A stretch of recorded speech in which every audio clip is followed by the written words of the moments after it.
All right, welcome everyone to this episode of Knights of Last Call. I'm your game master, Derek Melenda, and today we're joined by a new guest, Nick Struna. Hello, everyone. Nick is stepping in for Danny, who has returned to the Army and is a little bit busy doing defense of our country and being under quarantine after going home for the holidays. There you go. So thank you, Danny, and all of our armed forces. Indeed. So if you're just joining us or you're joining us again after our most recent adventure, you'll know that the Knights of Last Call last time wrapped up the first adventure of the Rise of the Runelords, Burnt Offerings. They confronted Nualia, defeated her schemes, killed Malfa Sheknor, and returned to Sandpoint as true heroes. Their victory was complete. And as a result of that, they leveled to 5. Everyone gained a hero point, and they took some well-deserved R&R, using that time to retrain some feats. So don't be surprised if you see some new tricks from your old heroes. Now, we begin in Sandpoint. With a crack of a beer. With the crack of a beer. So before we get into that, let's talk about our beer of the week. The slow crack. Yeah, so I'm in charge of beer of the week this week. And being the barbarian that I am, at the beer store, I see a Barbarian Haze Indian Pale Ale. I was like, what in the world is that? So this one's 3 Floyd's Barbarian Haze Indian Pale Ale, 6.5%.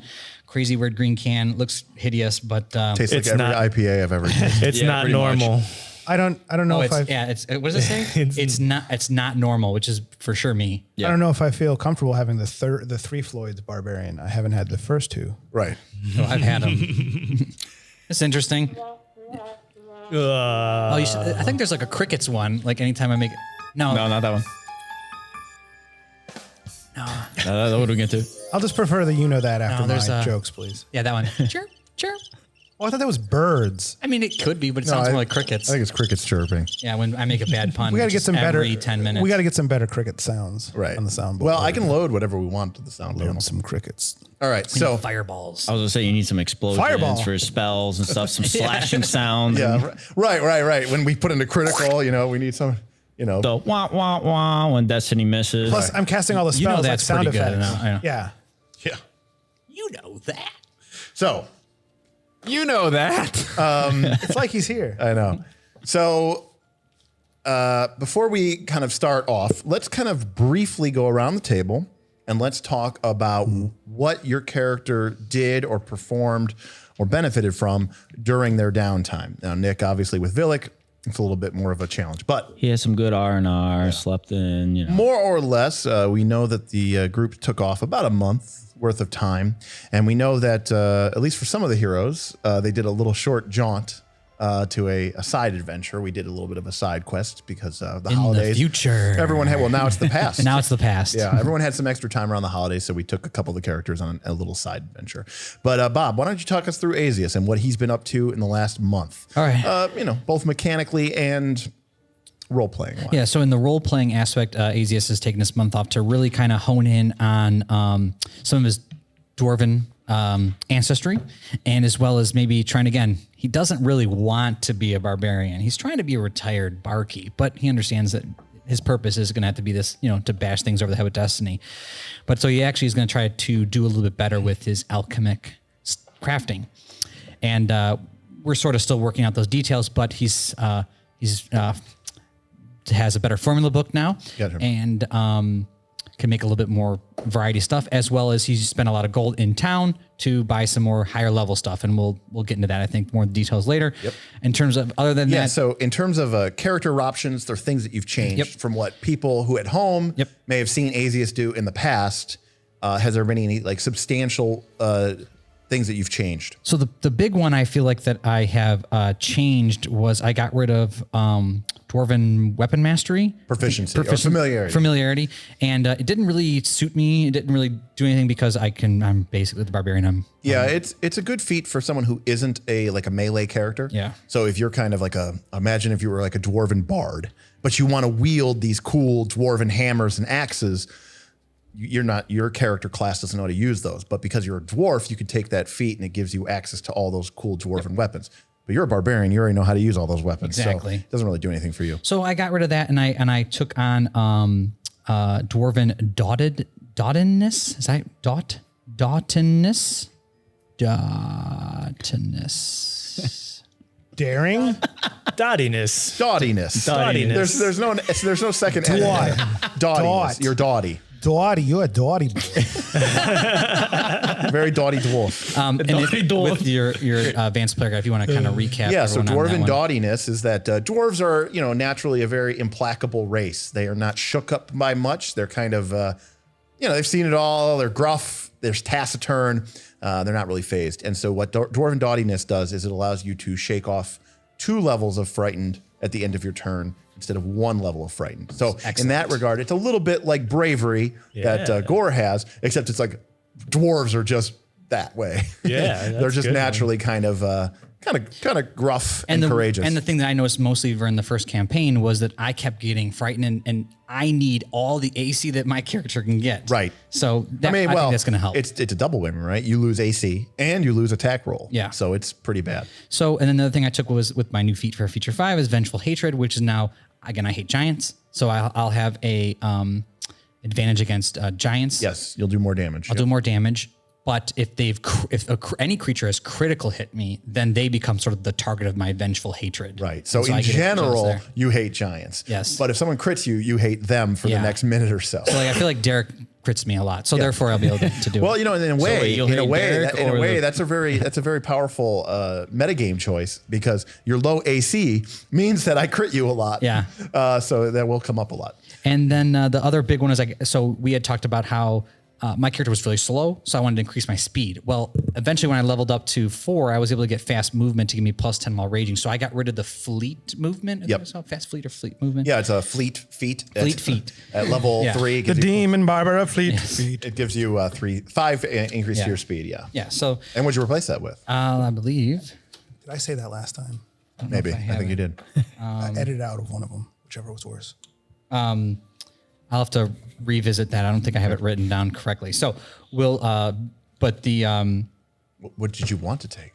I wanted to take intimidating prowess, but it requires me to be an expert intimidation, in which I'm not yet. So I'm Then just you cannot trained. take that, Yes, right, correct. okay. So I just had to look at that one really quickly. But other than that, I did get rid of the feet because the movement, because I don't really need that extra 5 feet at this point. Other than that, just got a little bigger. All right, great.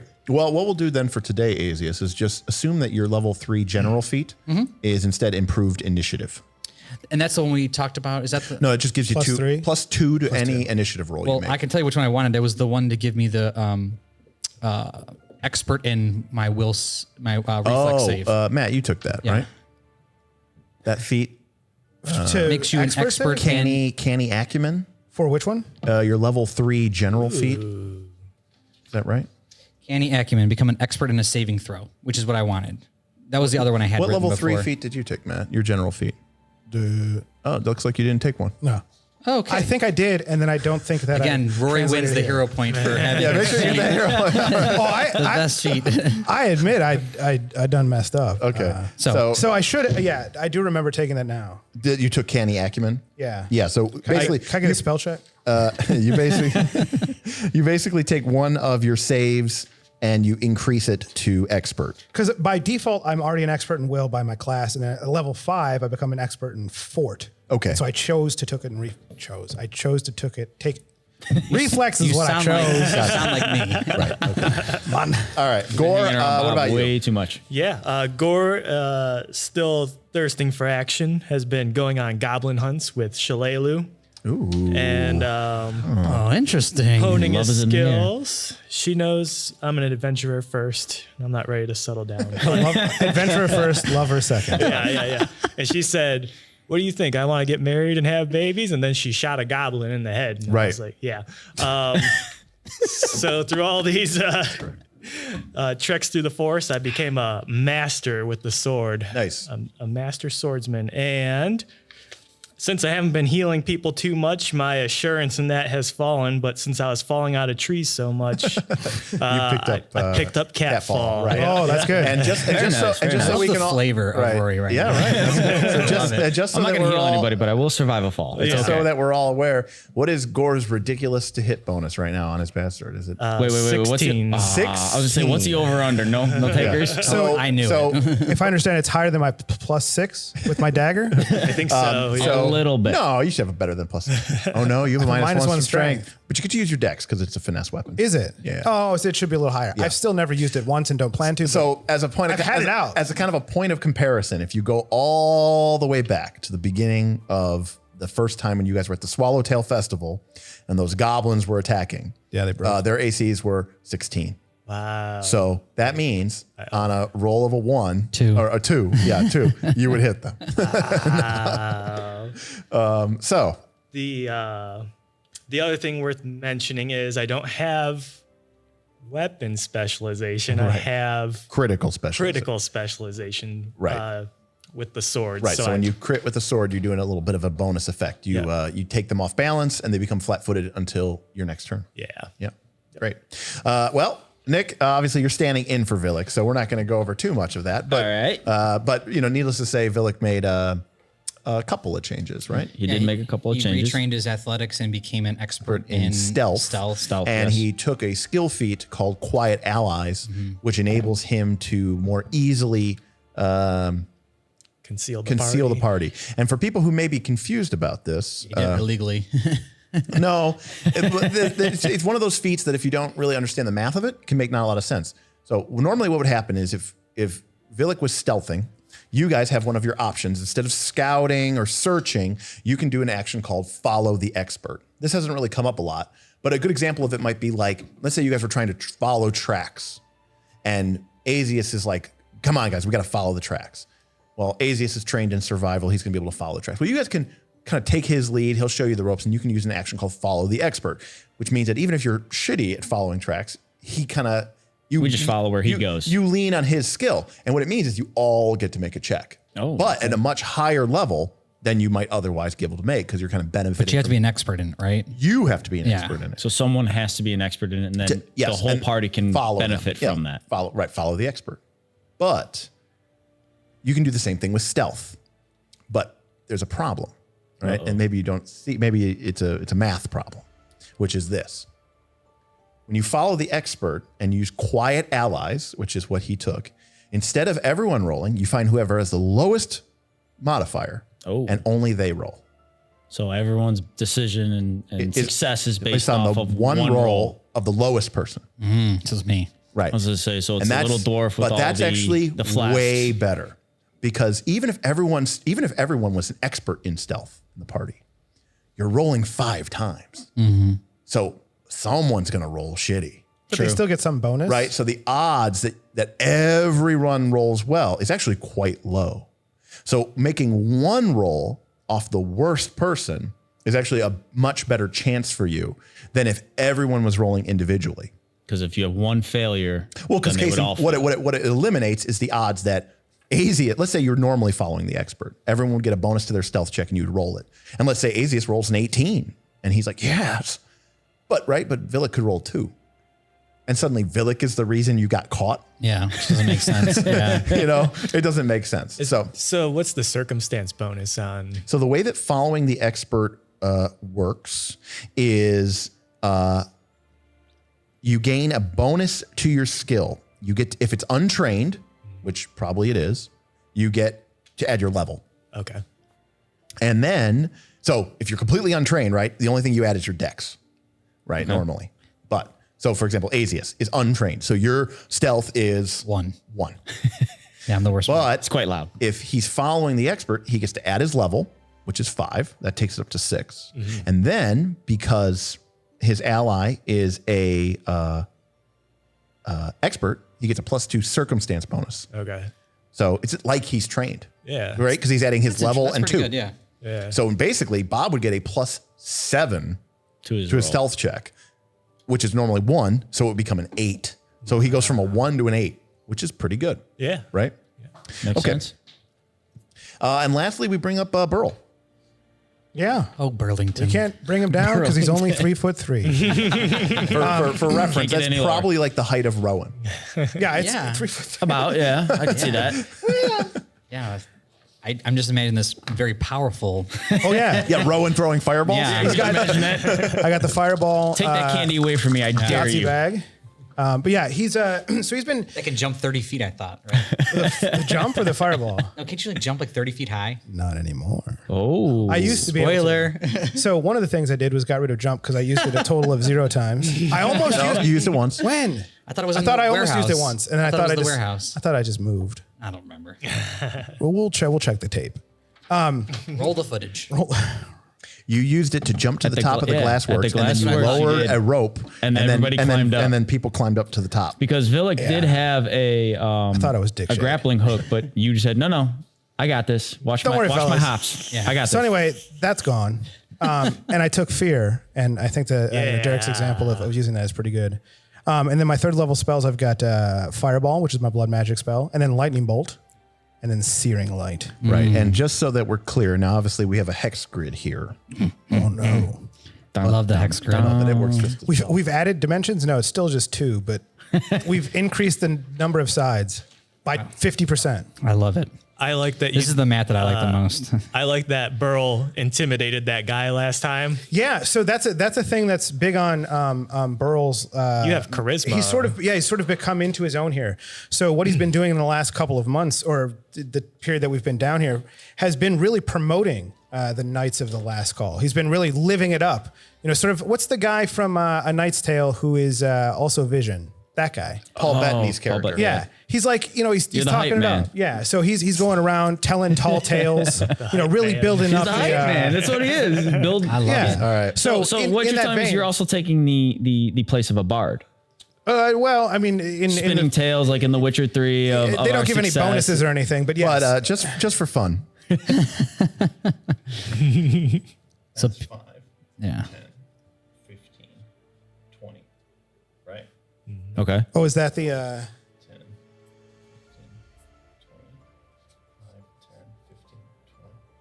Now is this the good Yeah, it's a smelling 20-foot marker? No, I think No, he's I think gotten we rid of that lost. since. Yeah, I didn't steal it. I mean, I Nick's would been have paying had I had attention to the YouTube channel, so he's very aware of the infinite smelling. That is how marker. big of a radius Burl's fireball is. and that's 20 feet. Wow. That's 20-foot radius. So I can also be So you can standing singe everybody. 500 feet away, which I think is like 500 feet and do that? Yeah, and it's Now six, he's just showing and off. it's 6d6 plus 6. yeah. Did you say 66? Yeah, 66. 66. How many times did that take? Hashtag 66. Hashtag 66. I mean, I was really drunk and I was like, huh? Yeah, you're like, that's a lot of them. Wow, 66? Well, now my 28 damage doesn't look all that No, not impressive. at all. You better get up to his level. I do like anything that makes me roll more dice. I think rolling more dice is fun.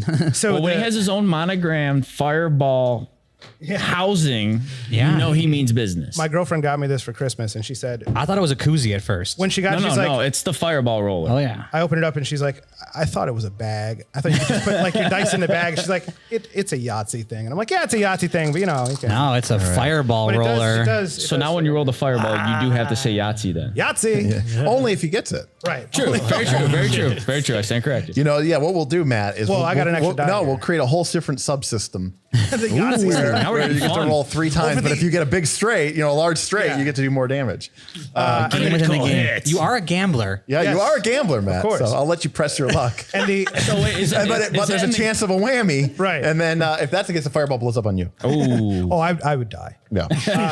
Well, with a 20-foot radius, you probably would take out everybody else too. Well, I do have a good reflex save now that I remember I took that feat. But the other thing I took is one of my skills gives, or my feats gives me widen, so I can, I can increase the range. So if I take an action before my spell, I can make it go an extra 30 feet. So in the case of fireball, So 530 feet. Yeah, But because in you the- needed that extra. Because that But- 30 feet makes or breaks it right But there. in the case of a lot of my other spells, from 30 Enlarge. to 60, from 30 to 60, from 60 to 90. So That's Right. sweet. That makes sense. Just wanna- I just just restart. I just restarted. All right. I'm assuming you're going to be on it. Cool. All right. So it's been about a month, and Sandpoint has begun to return to normal. The folks have gone back to their daily proceedings. The folks that had been evacuated from the town return, and the heroes of Sandpoint, the Knights of Last Call, spend their days training and researching and honing their skills and become kind of fixtures of the community. Now, as a group, you guys still long and thirst for adventure. And of course, Burl still dreams of one day discovering the spires of Zin Shalast, the city of gold. Oh, sweet, sweet gems. We don't know about that. Right. And after discovering the sort of mural and tapestry work in the Thistletop dungeons, Burl's obsessive efforts to research has only doubled. Oh, that's right. When we went and got those orcs, you were obsessively researching something. That's right. In the corner reading while everybody else was fighting. That's basically right. And so it is. Now, of course, remember it was the fall. So, it's a month later. So, we're getting closer into like late October. And you are, for our friendly neighborhood. The police force and the ambulance and the fire. Yeah. Trucks It hasn't been as bad. That one day was really bad. Yeah, there was one day that we used to have the door open. Oh, yeah. Well, props to the editing then, because never heard any of that in the final the one episodes. day, it was very, every one of us Well, could tell. your boy knows how to edit a frequency. We also, I think, were a little bit closer, I think, too. That's true. Well, I think that was also the purge. It was during the purge. Yeah. The purge. I thought that happened today. Yeah, that's going on right. FYI, as a record of notes, the future is. Today may have been the first day of Civil War. I don't know. We'll see what happens. Surprise! We'll see what happens. So it is a early morning on a brisk autumn day with the very, very, very first hints of maybe the first snowfall coming soon, with heavy, thick clouds kind of starting to gather in the skies, when a old familiar face emerges into the Rusty Dragon's main common room.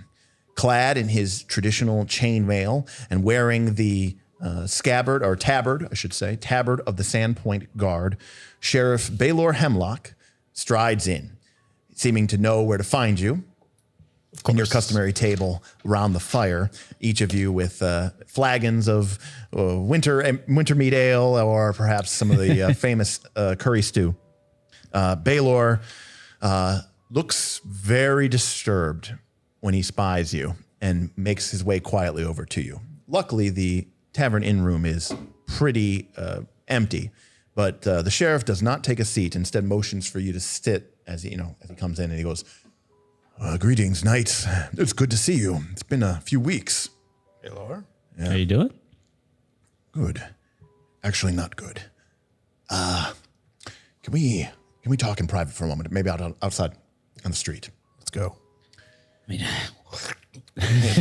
There's no liquor laws. You can take it out. Take it outside. It's okay. Baylor kind of looks around, looks down at one of the big cask of mead, pours himself a cup, and takes a shot and goes outside. don't forget a bowl of curry. Yeah, we'll need that, I guess. I have no stomach for that. You guys get out onto the street, and it's blustery and cold, but Baylor kind of moves you to the side, around the side. So you're almost like in an alleyway next to the inn. People go by on their usual business. You can start to hear the cries of merchants as they open up their shops, shouting their wares, fresh baked bread, the like. Sandpoint on a normal, everyday, common day. Oysters, clams, and cockles. Right, exactly. Actually, yeah, there's a lot of those here because it's kind of an tidal estuary. Anyways, first, before I begin, I just want to reiterate that I want to thank you for everything that you've done for Sandpoint. It's fortunate that you have proven yourselves loyal and worthy because, we have quite a big problem. And, otherwise I would be very concerned. Bigger than the problem we just faced? Yeah, and you seem concerned nonetheless. Well, maybe. I wish I didn't have to involve anyone with this, but this problem needs to be dealt with before it gets worse. But there are some complications with this particular issue that make the matter a lot more difficult. Get to it. Put simply, we have a murderer in our midst. In Sandpoint. Yes. One who I fear has only begun their work. How many so far? Well, Villic, some of you may remember me or other people in the town telling you about our late unpleasantness a few years back. Amongst the many terrible, horrible things that happened a few years ago, we had a killer, loose. Turned out to be an eccentric old man who everyone admired and loved. But over the course of almost a month, he butchered close to 30 people. Wasn't that because of the unpleasantness? Well, yes, but that has passed. And now, at that time, those murders nearly tore this town apart. And as the slayings continued to go unanswered and unopposed, I was just a town guard then. In fact, the old town sheriff was killed by the murderer. Damn. But I'm afraid we may have something very similar brewing now. And that's why I've come to you first. Last night, the murderer struck at the local sawmill. There are 2 victims, and they're in pretty gruesome shape. The bodies were discovered by one of the mill's workers, a man by the name of Ivor Thorne. And by the time my men and I arrived on the scene, a crowd of curious gawkers had already begun to arrive and spring up outside. Now, I've got my men stationed there now, keeping the mill locked down. But the thing that bothers me isn't the fact that we have 2 dead bodies inside. It's the fact that this is actually the second set of murders that we've had in the last few days. You see, a few days ago, a few more gentlemen were killed just outside of Sandpoint. And I didn't think much of it at the time. But I come to you for help in this matter because my men are good, but they're green. They were barely able to handle themselves against the goblins. And now I fear that what we're facing is a far more malicious evil than mere goblins. I need the help. And quite frankly, it involves you. Now, I don't know what has anything to do with this, but I took this before any of my guardsmen could see. But this was pinned to one of the victims' shirts. It says God. Gork. Oh. Oh, it says Gorre. So you found this on one victim. Mm-hmm. Why do you believe that the 2 incidences, the 2 separate murders are related? Because in all the cases, the victims, save one, have that symbol carved into their chest. Haters gonna hate. Haters gonna hate. Nintendo fan? Damn. He has taken the 7-pointed star. The amulet. The amulet. Right. And you wear it proudly? Well, Dare you? up until this moment. But it doesn't mean, well, yeah. But anyways, he goes, I'm not familiar with that. The only reason I recognized it was because I'd seen Burl wear it. Now, I don't know how many people made that connection, but when I first saw it carved into the victims a few days ago, I thought nothing of it. It was outside of town. For all I knew, it was just some eccentric killer. And we can get into the details about it, but the men who were murdered are known con men. Hucksters. Men I've run out of town numerous Dare you times. say gamblers? Sirs, I have to admit it, the last month or so, what I said earlier was a farce. I've been murdering folk. Say, where have you been the So last Burl's symbol is attached to these murders? No, yeah, well, it's not his symbol, but the 7-point star. yeah. That we found on Nualia was well. it Rip? It's the Yes. 7-pointed star that you guys saw on the carving of the Runelord, and then you found an amulet with that symbol remember that rate? What is it that called? was on Nualia. What's that thing that Gorre took? A the brooch. Ransur? The Ransur. The Ransur. From that lady's statue. She Right. had that on her book or something as well. And then it was on Nualia. Burl took it. Now, Sheriff Hemlock saw it. Now, of course, when he found the victims 3 days ago, he didn't think anything of it. But now that he's seen it carved into the second set of victims. But Now, when you say carved, how do you mean carved? In their chest? Yes. In their With head? a knife? their chest. Or by other means. I don't Magical? know. I'm not very good at that kind of forensic level of investigation. Honestly, I just had my men shut it down. But here's the reason I came to you straight away, because I saw the symbol. But then when I went in And to a look at the note. bodies, I saw the note. Gorre, what's that note say? Gorre, is this something you could talk to us about? You know anything we don't know? Now, Gorre, this is why I said What what I have you been said. doing last month? This is what I said when I said it. And this is why we're standing outside. I want to be clear about something here. I trust you. I do not think that you are the murderer. Step Okay. one. somebody looks like and they're I don't framing us. necessarily know that you're involved, but maybe. I think that it's possible that Well, put that amulet away. Okay, we don't Yeah, need to you be want to hide that, showcasing please. that. Don't be wearing it. Maybe Look, put it in your backpack. If someone or is out something. trying to frame us and then they find out that I'm trying to hide the symbol, tried to hide that it's not part of me, it would only inflame these issues. I will wear it and I will wear it proud. I And just also, totally agree. Why are you wearing it proudly? It's just this Nualia's 7-pointed star of demon death. do you see how good I look? Well, to be fair, now you're not entirely sure, but remember, Burl is a scholar and a passionate one about Zin Shalast and thus about ancient Thassalon. Thassalon is that ancient nation, 10,000 years in the past, that was the home of the Runelords. As far as you know, your suspicions is that this symbol Might have something to do with those. may be more tied to the Thassalon than it does with demons. Okay. Now, granted, the You Runelords... look good in it, so now He'll let you wear it. Yeah. Well, let's go take a look at these bodies. Well, before we go, Gore, yeah. what was in that letter? What letter? Was that a love letter from Nualia? Was that Shaleila's letter? Or Shalala, excuse me? That is another question. Sure. Of what ancestry were the murder victims? They were all human, although I believe one of the con men may have been a touch of elven blood. But they mostly seem to be just humans, which is pretty common for this area. Right. Gore, is it something you could talk to us about, or do you want to keep this within Is this something yourself? I know, or is this something Gore knows, or is this something I can share? That's Can- what the letter is. I don't know. You don't have to read it if you don't want to. Dear Gore, we have spoken of this before, comma, my master. Master. Now it begins. Join the pack, and it will end. So they're trying to frame Someone's two trying of to us. recruit see? you. So that means also somebody's Obviously, been the sheriff watching has us. read this as well, but he goes, whoever this murderer is, they know you, Gore, and they seem to have some sort of connection to you. And clearly they know me. Or I said they've been watching us. they've been watching you, and they may be trying to frame you. Now, adventurers, I know you guys have saved this town, but you have to remember that a couple times. you guys are strangers here for the we're most still part. new. Yeah, you're still new. And so I would just be extra careful.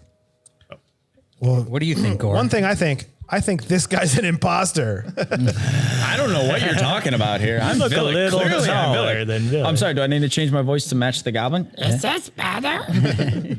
I've never heard him talk like that before. That was way better. It's a double level imposter. What do you think, Gore? You think someone's trying to frame you, or you I think? think that's do you my have sniff. apprentices? So it No, what says- apprentices does he it says have? I don't Master know. I don't and- only know Gore so long. It says master and pack. So that doesn't mean it's just more than. Yeah, I'd say we don't even we assume again. Gore has told us that's what his name is. Well, I mean, I'm That was my name from the army second days. I think He's that- an imposter. I think that I'm the most familiar yeah, with you Gore. are. That's because you know his uncle. his uncle. Yeah, there's a second complication. Uh-oh. And I imagine it's going to tie to one of you two motherfuckers. I'm going to make my way over to. Hey, I'm brand new. You can't throw me into this shit. I'm going to make my way over to the general store here in a moment. Ooh. But the two victims, one was one of the mill workers, a man by the name of Banny Harker, but the other one, Banny Harker. Banny Harker, So you have. but the other Iron one, Thorn. but the other one was the daughter of Ven Vinder. Ven is the owner of the Sandpoint General Store. It was his daughter, Shayless Vender. Oh, that's that redhead I saw. She was dead? Wait, was she's that dead. the redhead you was the- spent the night with? We don't talk of such things. It was. Gentleman never tells. Gentleman never tells you drunkenly And the- stumbled down and the the- stairs with her. And the plot But I'm not a thickens. gentleman, and it was it. But it was quite the night. I would advise you to go take a look. Interesting. I've instructed my men. I'm going to deputize you guys so that you guys can get Great, access. add more to the dwarves' ego. Yeah, over here. so God that you damn can it. get access to what you need to do. But in terms of what we have going on here, the lumber mill is down the street. You guys relatively know where it is. Okay. Now, I have both victims are still at the scene, mostly as I left them. As I said, I just had my guards lock up the scene. Now, Ebor Thorn, the other mill worker who found the bodies this morning, I have him in captivity. Got it. And then meanwhile, Restrained or just. yeah, I mean, you know, in a holding. cell, Detained. in a holding In cell. holding. I have him detained. 72-hour detention. Right. And then the bodies of the 3 con men that were found dead outside of town a few days ago, they are still lying in state in basically what essentially is like the morgue. Okay. So these were 3 days apart. Yeah. 2 days apart, actually. days apart. But yeah. Okay. So what do you guys want to do? The sheriff, he gives you guys each a little badge Ooh, fancy. and deputizes you guys. Sandpoint. 7-pointed strange. Sandpoint is going to have to rely on you again. I hope you're up for the challenge. But remember, things can get out of control quick here, and there's a lot of suspicious connections to you all. So, be mindful and wary. With haste. Yeah, it was the general store's owner's daughter who was murdered. Yes. Oh, And we're the law. Right. So he's going to be shook up. Let's go rack sack. I also Is he aware that she has perished? no. I'm on my. you're going I to stop tell her. here Oh, first, okay. and then I'm on my way to the general store to tell Ven. Okay. Next. The last thing I wanted to tell Maybe you. Asius wasn't perished as well. No. The last thing I wanted to tell you was that there was a fourth man at the crime scene a few days ago. He was crazy. Then you let him go. At the outside one? The one outside the gate? Outside of town. We found 3 men dead. The strange 7-pointed star carved into their chests, but also coming screaming out of the barn. In fact, that's how we found him. One of our routine patrols was just out doing goblin patrols. And as it crossed by this old abandoned barn, the farm, the family moved out maybe about 5-10 years ago. This man came screaming out from the barn. Now you can come talk to some of my guardsmen. Actually, they're down at the scene who actually originally policed the man up, but he was wild-eyed, crazy, screaming nonsense. When my men went inside, they found the bodies. Of course, naturally, we assumed it was this man, but I could tell you this man was off his rocker. I don't know that he did the crime or not, but we sent him down to Habe's Sanatorium. It's a Mental institute. It's a mental institution. It's a few days south of Sandpoint, run by a retired doctor out of Magnamar who takes care for the mentally ill. We didn't know what to do with him. He, passed all of our he's crazy checks. And honestly, the way he was screaming and rambling, we didn't have anything to make sense with him. So we sent him down to Haves in the hopes that maybe he can get him to a more stable state so he can talk to us and tell us what may have happened. Okay. I was in the process of trying to figure all of this out when these murders happened last night. Got it. And so now I realize there's a lot more going on here. Gorre's name is involved. The 7-pointed star, I don't know what it means. Sketchy, man. Sketchy. There is a man in town who may know something more about it. Our local scholar, a man by the name of Quink. Brodert Quink. We just call him Professor Quink.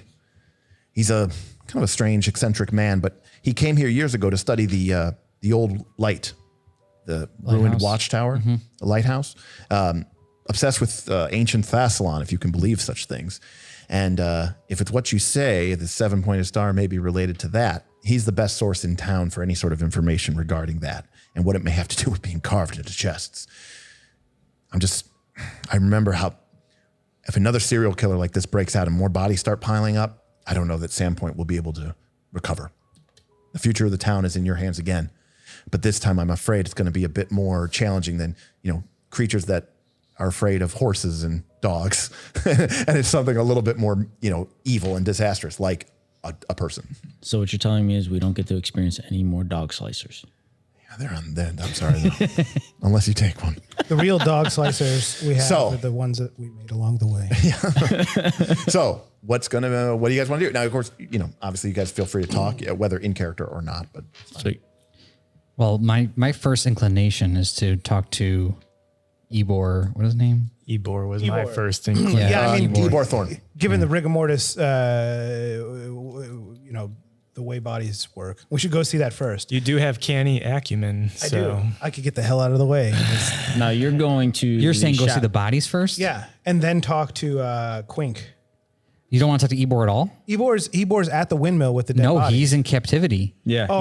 He's he's detained. He's the guy that found the bodies. He's in the hold cell. Well, he'll still be there. he Would we would want to be see the great dead anyway. bodies before anything else can be perhaps? To see if there's anything that on the makes bodies. sense to me. Yeah. I mean, All right, so we can. and you're going to the sheriff. Yeah, the sheriff is going to the the general store so that he can tell Vinder, who was the father of the slain girl, that his daughter has been found murdered. Can you please give us his reaction when you share the news? You mean you want me to come back to the mill? Where are you guys going to be? I guess we're going to be at the mill. I mean, we'll go to the bodies first. Well, all right. If you're going to go to the mill, I will head over there afterwards. And as soon as I can, and I'll start talking to you. But I would recommend that you start your investigation there. Yes. Again, this the is mill? the mill. I mean, All right. The crazy man was Ebor Thorn. No. The crazy man is at the crazy house. mental institute. Yeah, he's at Hobbs. right. So to be clear, there was 3 victims outside of town, con men. Conman. Yep. That the sheriff had, like roustabouts, people that, have tried to run schemes and scams for years. And he's kind of like, they've run into the law before, But all kind of like misdemeanor stuff. Yeah, misdemeanor stuff. Gotcha. Exactly. Like, okay, come on, you're going to do Get outta you're gonna here, do 2 you weeks. ruffians. You're going to do 24 hours in county and then you're out. They were dead, but there was a man with them who came running out. That's how they even found that there were dead victims in this old barn because he was crazy. Yeah. They didn't know what to do with him, so they sent him to the sanatorium in the hopes that the doctor there, Habe, can get him kind of, Okay. And are we certain he's still at the sanatorium and he didn't escape? No, you have no idea. I mean, there's no telephones and there's no way of sharing that information. Fair enough. Then 2 days later, or actually, AKA last night, two more at the people sawmill. were killed. One was Banny Harker, who works there, and the other was Shayla's Vinder. Azius's booty call. I'm so sorry. Just my condolences to you and your booty. And now, It's been a good month. Yeah, so let's roll that back. Was that the first and last time Azius hooked up with Shayla? Oh, did you? Yeah, we had a month off. Did you rekindle that I don't flame? remember every time. Well, I certainly hope there's not any more times you hook up with her. No, this will be the last. I just You will find worry out. that Now it will be the last. I am No, not now. I am pretty well adversed in Drunkery. producing my kin. So I was right. hoping she was okay. That's really beautiful, man. Very romantic. Okay, so where do you guys Further my want? race. So where do you guys head next? To the mill. crime scene. the mill. Okay, so you guys are gonna head to the mill. Yeah. To the mill. Okay, great. So you make your way to the Sandpoint lumber mill, which stands on the shore of the Turamandrock River, which runs through the town. In fact, actually, it's probably only a few blocks away from the glass factory. A coincidence? A sizable crowd has gathered outside by the time you arrive, and there's a group of nervous-looking town guards standing about the mill's entrance. They've strung up a rope, and they seem to be pushing people back. You kind of hear shouts of like, listen, the sheriff has locked this place down. Now, no one's getting in. We're not letting anyone in. Please just, disperse and go back to your homes. Please, please. Excuse us. Come through. Can we do the VIP from like Wayne's World? VIP right here. Hey, see these right badges? here. See these VIP. not 7-point star badges? Yes. Yeah. So go ahead and make someone has society, right? Me. Yeah, Azius, why don't you go ahead and make a society check? It's kind of like your knowledge of the town and its customs. Ooh, nice. 29, nat 20. All right, well, Azius, you're an old barkeep. You keep your ear to the ground, so you know that the lumber mill was definitely working last night. In fact, it usually runs 24 hours, which is a bone of contention amongst the townsfolk because it's pretty loud. Okay. The lumber mill is water wheel driven, as it's next to the logs. Logs come down from further upstream where the forestry occurs. They're processed here, and then the water wheel turns a variety of saw blades, which process the lumber into planks. But in order to keep up with demand, the 2 men who run the lumber mill tend to operate on shifts on and off, and will run it even during the night, and it's pretty loud. So it was definitely running last night because they've been running it. They've been so far behind schedule after the goblin tax disrupted everything, and then they got forced to evacuate. Now they're back. There's a backlog of lumber. And the Constitution says it has to be done on January 5th. Yeah, right. So, I like the backlog, though. No pun intended. right, the backlog. You know that. Say, wait, gotta find You the know button. that. There you go. There it is. I was like, where's the rim shot? Yeah. Need to That's label not those working buttons. now. What's that? So it was No. working last night. Yeah, it was spinning. Someone was working it last night. And so when they came in this morning, obviously it wasn't working because they were all dead. So there's 2 people a shift or 2 people total that work at the mill? 2 people total. Okay. And one of them tough is to this keep- guy. And Oh, the other one I think is No, Ebor. there's 2 people who work the night shift. Oh, okay. Okay. All right. That makes more sense. Yeah. Wow. 2 people. Yeah, 2 people- 24/7. Well, Yeah, so 2 let's, people were let's dying. think about that with my society knowledge here. So there's 2 people that work the In night fact, shift. Okay. you rolled an at 20. I rolled an nat 20. Critical success? And I'm going to say that you knew this And maybe Asius didn't care. We can find out if he knew. He knew he was drunk when he learned this. Yeah. From his redheaded He was hooking up with that mistress. dude. Yes. Yeah, I figured. Right. So Easiest doesn't care about such things. So It'd have been my kin. It's kind of it's one of those not so well kept secrets that Shayless, a little promiscuous.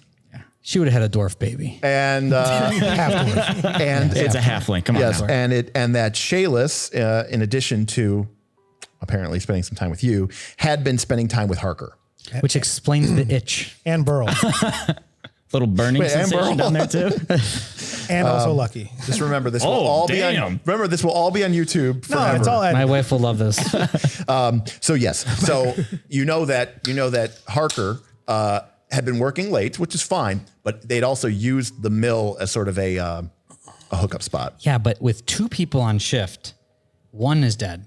Yeah, And the other one's still The other one was missing? the whore. But the other, no, she Who's didn't the work other- there. I know. So where's Yeah, the so there second was a guy? second That's guy that's Ebor working. Thorn. Oh, I think you said Ebor found him in the morning. He did. He wasn't there last night. Oh, so he should have been on He shift. showed up He for his should've- shift. Yeah. Oh, no. Well, I mean, you haven't talked to him yet. We don't but- know. Yeah. I mean, yes, he Okay. should have He been. was. That was my first thing. thing. As far as the sheriff knows, there should have been 2 people there last night, Gotcha. right? Well, Which we should have don't been know who those Harker other and people Ebor. are. Harker and okay. Ebor. Got it. Okay. When Ebor showed up this morning, he was like, "Oh my God, there's my coworker and this girl are dead," and went to the sheriff, and the sheriff was like, "Okay, I'm going to arrest you real quick because Yeah. You're supposed you're to be here. there. you were supposed to be discovered working. You discover them. Right. So Okay. Suspect numero uno. So, as you guys show up, the mill is a very well-built wooden structure with very thick walls. The roof is made of wooden shingles, and the doors are simple timber and unlocked. Again, the mill itself is abutted right to the river. There's sort of a small pier that is next to the lumber mill where the logs come in, and there's sort of a dock where they can, kind of pull, hook in the logs and bring them into the mill. And then there's the mill itself. And as you approach, there's guards outside. There's a couple down by the dock who seem to be looking around. And then there's a couple more near the front entrance. The guards see you approaching and they kind of nod at you as they come in. And one of them starts to move over towards the rope. "Oh, greetings, knights. Sheriff said you would be coming. I assume he's let you in on what's happened?" Yes. Right. People are going on there like, "Wait, what is Asius and Burl doing here? Wait, what? Villa, tell us what's going on. Come Stand on." back all. 20 feet this way. Official business. Matt, you want to make some sort of check? An intimidation check? All right. This little Do not take me as a conjurer of cheap tricks. So you Prestidigitation. Oh, The gnome okay. rolls an 30. 18. All right, what'd you get? 30. Oh, 30. Wow. You have an 11 strong. intimidation. I have a 12 intimidation. You are I rolled an quite 18. the gnome. All right. That's an intimidating little guy. Yeah, no, it's just like you said from The Hobbit, right? Like the fires crackle below behind you. You're like, "Do not love take me for some." Meanwhile, you're 3-3. You have your prestidigitation. Sparkles are behind you. Little sparkles. Yeah. Sparkles. Love it. Oh, watch out! He's got sparkles. Oh, Jubilee. that guy means business. guys. Back off. So Burl, with a commanding voice and full of this raw power that courses within him, the crowd is cowed and backs down for a moment as you guys make your way easily through the crowd, Nice job, bro. and then the guards let you in, and the crowd does not seem to give you any trouble, and they seem to be kind of hard. In fact, I would say a 30. That's like a crit. I would say like half the crowd just starts to go home. All right, we're done here. They're like, "You know what? I don't want. Yeah, nothing to see here. Okay, if Burl says so. I'm good with that. I think I'm they good got with it. I think they're Good. guy. They got He can it. cast Fireball now. He could literally kill all of us in one action. Yeah, you guys aren't. You're not even level 1. So. Yeah, right. This is when Burl's actually leading the party. I was gonna say, yeah. You better run faster. You can go 530 feet. He can hit you with that fireball. Do any of you have more than 27 hit points? No? Okay, well then you would all instantly die. Okay, and so that brings you into the inside, the murder scene. The mill's interior is, it's like a mill. There's lots of saws and various hatchets and planes. And then you can see that the whole interior is strewn with sawdust everywhere. There's some lumber partially processed, some hanging to dry. There's some sort of loft overhead, which looks like there's storage. The majority of the mill work is taken up by a large chute into which the logs are pressed. It's almost like a water slide. The logs are fed in through the river, and then they're kind of plunge down the chute, and that's where the water wheel spins the blades that kind of bisect the boards into maybe like rough planks. But the inside, in addition to being strewn with sawdust, you can see everywhere footprints and splashes of blood. Is the saw still operational? No, it was disengaged. Okay, Like I said, they were practicing safe Kind of sex. footprints. that's good. Bob, go ahead and make a survival check. Good. Footprints from a foot. 11. All right, well, it's not great, but it's enough to tell you that, I mean, obviously we can see here from the footprints, and again, it's sawdust, so it's not the hardest footprints to follow, but you can tell that there was some kind of struggle here a few hours ago. Now, the number of people involved I'm more and where, looking at- with a 10 you're not, or 11, you're not going to get enough more information than that. I just want to know if it was a boot or a like A heel. goblin foot. Okay. That's Yeah, more what what I was looking. Not size? number of people. I was more like, is it a human versus? A hoof. Yeah. Are these humans fighting or Yeah. skeleton Sure, feet? Bob. Yeah, so as you take a look around, again, you didn't roll really high. No. Humanoid. But what you're able to determine is that there is a set of footprints in here, which are humanoid, Yes. Okay. but are barefoot. Interesting. Yeah. And how are the feet now? Very. Do the two dead bodies have feet on them? Well, mean, they shoes have on them. feet, but there you Voice go. was that. Now, He's being all proper now that he's got that. Can I take a look up in the storage? yeah, sure. Okay. I don't know if I have a roll or. No, I mean, you're just taking a look around. Okay. There's I mean, nothing to- determine. Check out this other beer that I So, brought. look- Strange magic. So taking a look up into the storage, you can see that there's a small ladder that leads up to a loft. And then up at the loft, there's a bunch of pulleys and ropes so that they can move lumber up there so that they can let it dry and cure.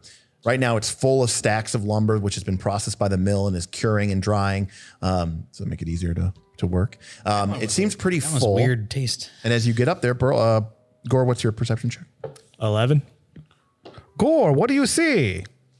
All right, so you take a look around, and Gorre, It looks like it looks like this area is all clear. There's no one up here hiding or all clear. hiding in shadow. Thank you, Oh, Gorre. good. I'll check to see if they have shoes on. Now, of course, You really need a perception check for that. Now, of course, as you look around, the most obvious thing that you see is Harker's body. Okay. It has been horribly desecrated. The poor man has been affixed to the wall Ouch. by several hooks, normally used to, stab into the wood and pull it out of the water. Instead, it's kind of been jabbed through his arms and legs, essentially pinning him to the wall. ice pick. Yeah, like an ice pick. Ouch. The body is mutilated with the face carved away and the lower half of his jaw entirely missing. His bare chest, the clothing having been ripped away, is defaced as well. Carved pretty much square in the middle of his pecs, taking up the whole part of his upper chest, is the 7-pointed star cut into his flesh. Is the jaw still? I know it's not on him. No, it's gone. It's missing. It's literally like someone took it away. ripped off his So jaw. it's not lying on the floor. They took it with them. And obviously there is a huge pool of congealing blood strewn below. all over the place. In fact, it looks like the struggle ranged around this location. He And probably again, put so up the most- rune is embedded into his chest, and he is, he's quite dead. Does Now, he have shoes? as you look around, you don't see a second body. But wait. where is that second body? We were First, told there does was a this guy second have body. shoes on? Yeah. Does he have shoes? The man has boots. Okay. And with I'd like to make an occultism check to see if there's anything, maybe some lower type of occultist that may follow some upper Runelords. Yeah, go ahead. Go for it. That's a 25. I mean, the Runelords are, scholars debate this, but, anyone says between 6,000 to 10,000 years old. It is like, that's older from today than the Egyptians. It is, Debatable. some people don't even think they were real. Do I get any sense of having?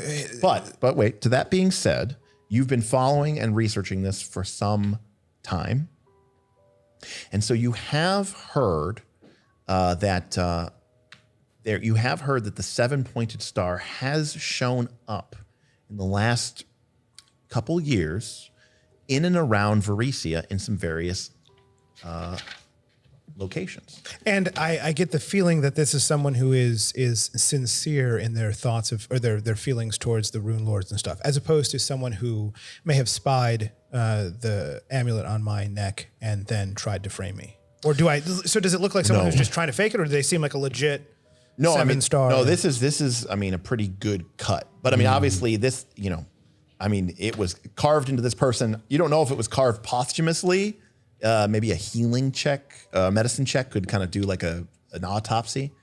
But whoever put this in here was doing it, deliberately. The blood on the ground, did any kind of shape, symbols, or anything like that indicating a ritual? It's splatter. Although, Villa, go ahead and make a perception check.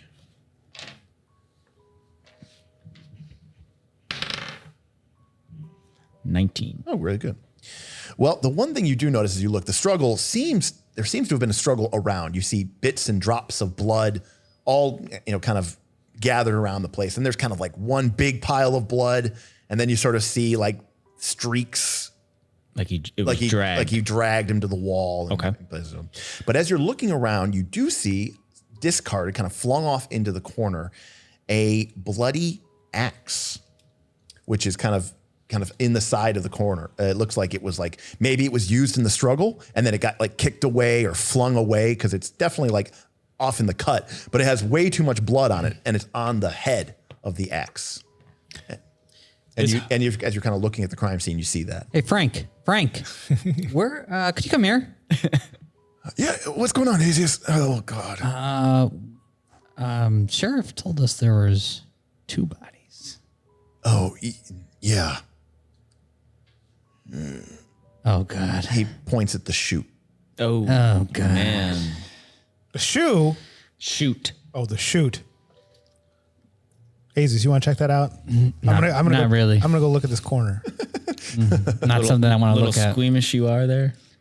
I'm not afraid of blood, but a past lover is not something I'd like to see. Oh, that's right. I'm sorry. Gorre, would you do the honors? Of course. As your name implies. Was there anything you wanted to do, Gorre? Yes, sorry. Well, I guess Thanks, my Frank. question was, is Harker somebody who could put up a struggle against something a goblin or an orc? I mean, he's a pretty strong guy, but if you're investigating him, why don't you go ahead and make a medicine check? Okay. Come on. Oh, yeah. Wow. 29. Wow, that's great. Big money, no whammies. Okay, a couple of things. So, Gorre, you've been a medic in the Magnemarian Guard. You're, half elf. You've been around for a long time. You're a great healer, but you're no stranger to death, right? So you kind of go all like, CSI on this guy. He's got blue light potion. Suddenly from nowhere, Gorre pulls out like a little mic, like a little dictaphone. He's like, the body shows signs of deterioration.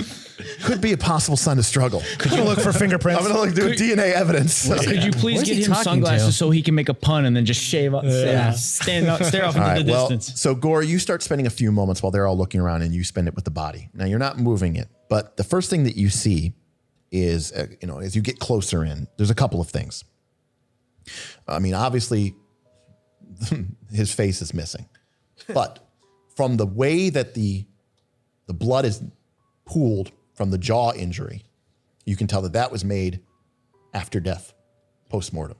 Interesting. Someone killed this person, then ripped off his face. Second, from the way that the clotting did happen, you can tell that the rune was carved into his chest while this man was still alive. So 3, he seems to have 2 types of wounds on him. Now, across his body, his arms, there are numerous deep cuts and slashes, a bladed weapon of some type, something very fine, very sharp, like a long sword, but maybe even finer, almost more like a razor, but deep cuts. And whatever did those wounds is the same thing that carved into his chest. But you also notice that there are smaller gashes and cuts in him. These look more like defensive wounds. You find some on his arms, his hands. There's 1 or 2 on his sides. And as you look at these wounds, they look like claw marks. From the size and positions of the scrapes, you would say that they were from a human hand. So nothing matches the bloody axe that was in the corner. No. Not on him. There's no axe wounds. Not on him, right. The only wounds he's got on him is like, again, it's like, imagine like claw wounds, like if a human clawed somebody, and then also these like deep, like a real thick razor, chopping into somebody and slicing them open. What do you think, Gorre?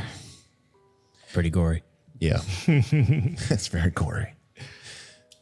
So that's what you get off of Harker's body. Is there any other questions you want to ask about Harker's body? Because you did really well on that check, so I will answer them truthfully.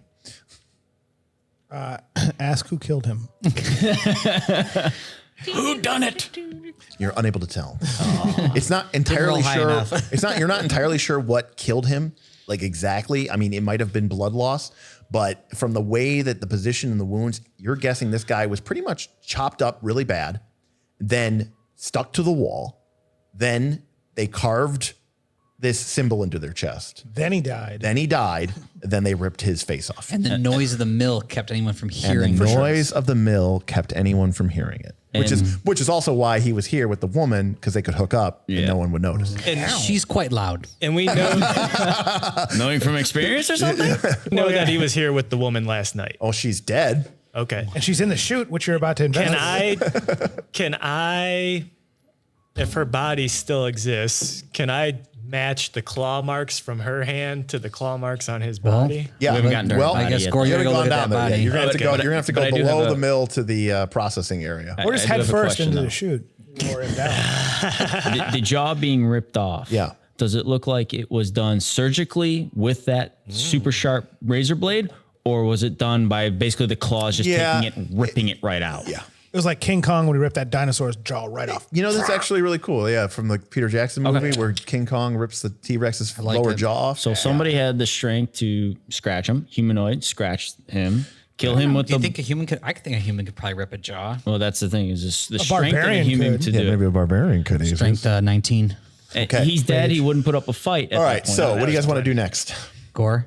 Look at her body. Yeah, let's take a look. All right. Well, body is sort of a Look at her remains, I should say. Yeah, her mangled, ruined remains lie on the mill's lower floor amid heaps of blood. She went all the way down. Yeah, and she hit the. Don't talk to her like So at the that. bottom, at the bottom of the chute, there's like a grate where the water falls off, and then there's like the slide continues so that they can pull the planks of wood, and basically she's gibbed all over the floor, probably into like maybe like 15 to 20 recognizable sizes and pieces. There's a pale-faced, obviously upset guardman down there, looking very pale, standing at attention. He goes, "Okay, you guys are here. I'm out," and he leaves. The log splitter itself is powered by the water wheel nearby and consists of a chute in the floor with rotating saw blades that cut the logs as they are fed in.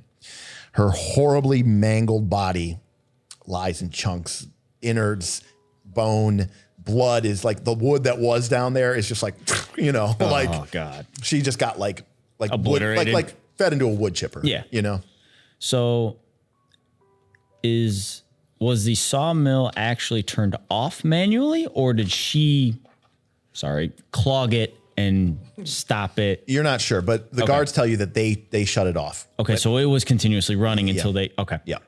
So are there any other? You wouldn't be able to tell if there's any other marks on her whatsoever. No, There's no make a medicine check. Okay. You need another crit here. How good are you at puzzles, No, Gorre? you're like, she dead. 14. Cause of death. Duh. Well, the only reason is because if she Cause was of death. Yes. Lots. Lots. So if there were two people in the mill, Yep. there was a struggle.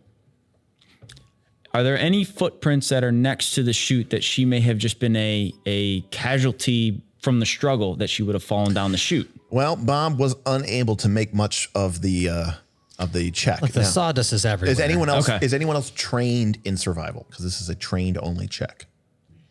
I am a 0. Right. No, but do you have the you have to have the trained box checked. Yeah, no, I'm a or big expert or whatever. whopping 0. All right. Well, in that case, the only person you have who was capable of doing that is Azius, and Azius wasn't up for the challenge. Or maybe the sawdust was everywhere. Yeah, the sawdust everywhere covered everything up. So There's a beer footprint over here. Big enough piece of her to get any kind of evidence from? I mean, there was enough to identify the body. Yeah. What about the hand? He Does was she talking have about? shoes on? What about the feet?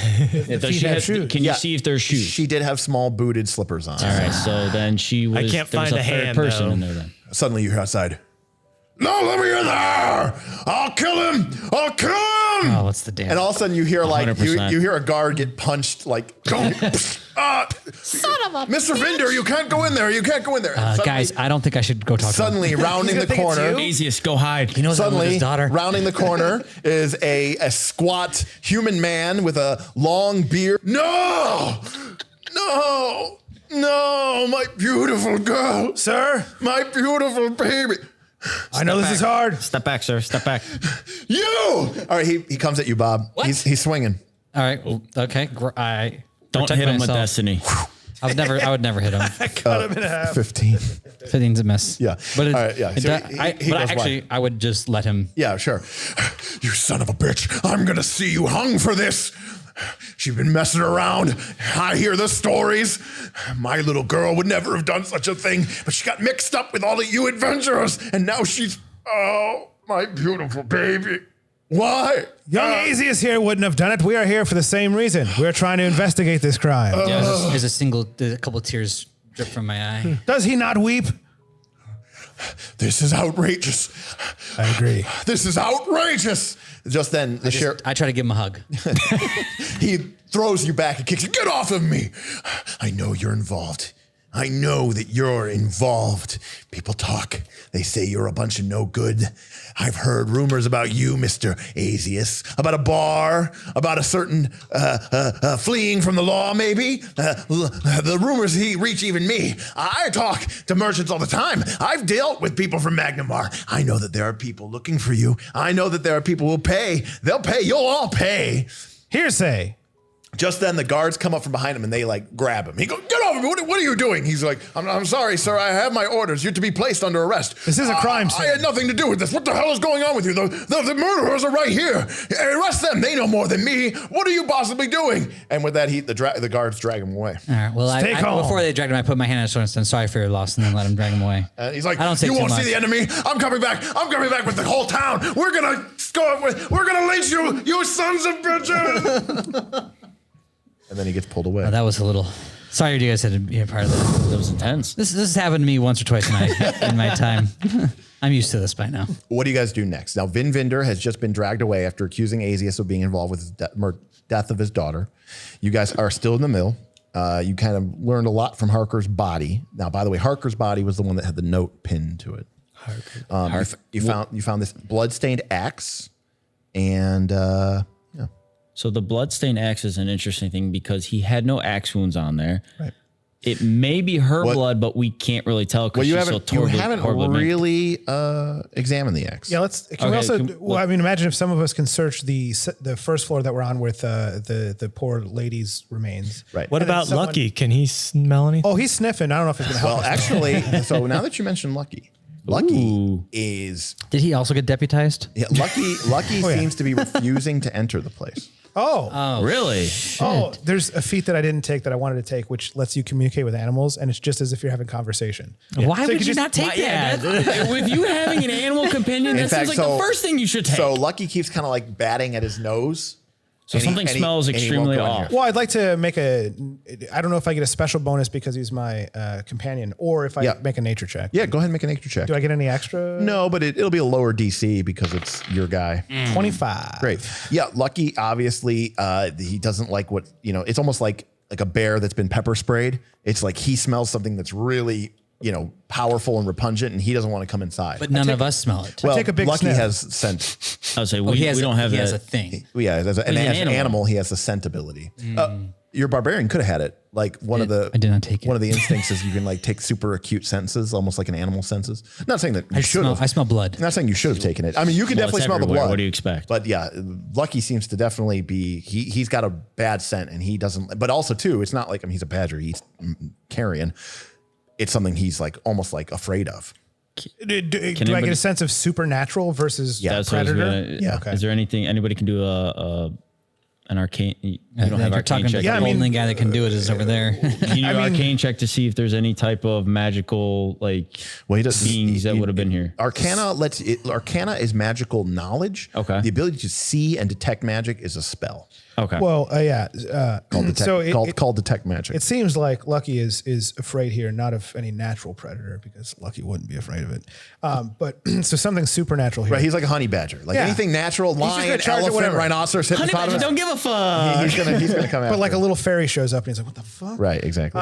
So I'm going to see if my knowledge of both occultism and arcana, which is not detecting any magic, but does anything seem like that of a demon, like that of a something magical or some sort of right. Make an occultism check. Come on, baby. 29.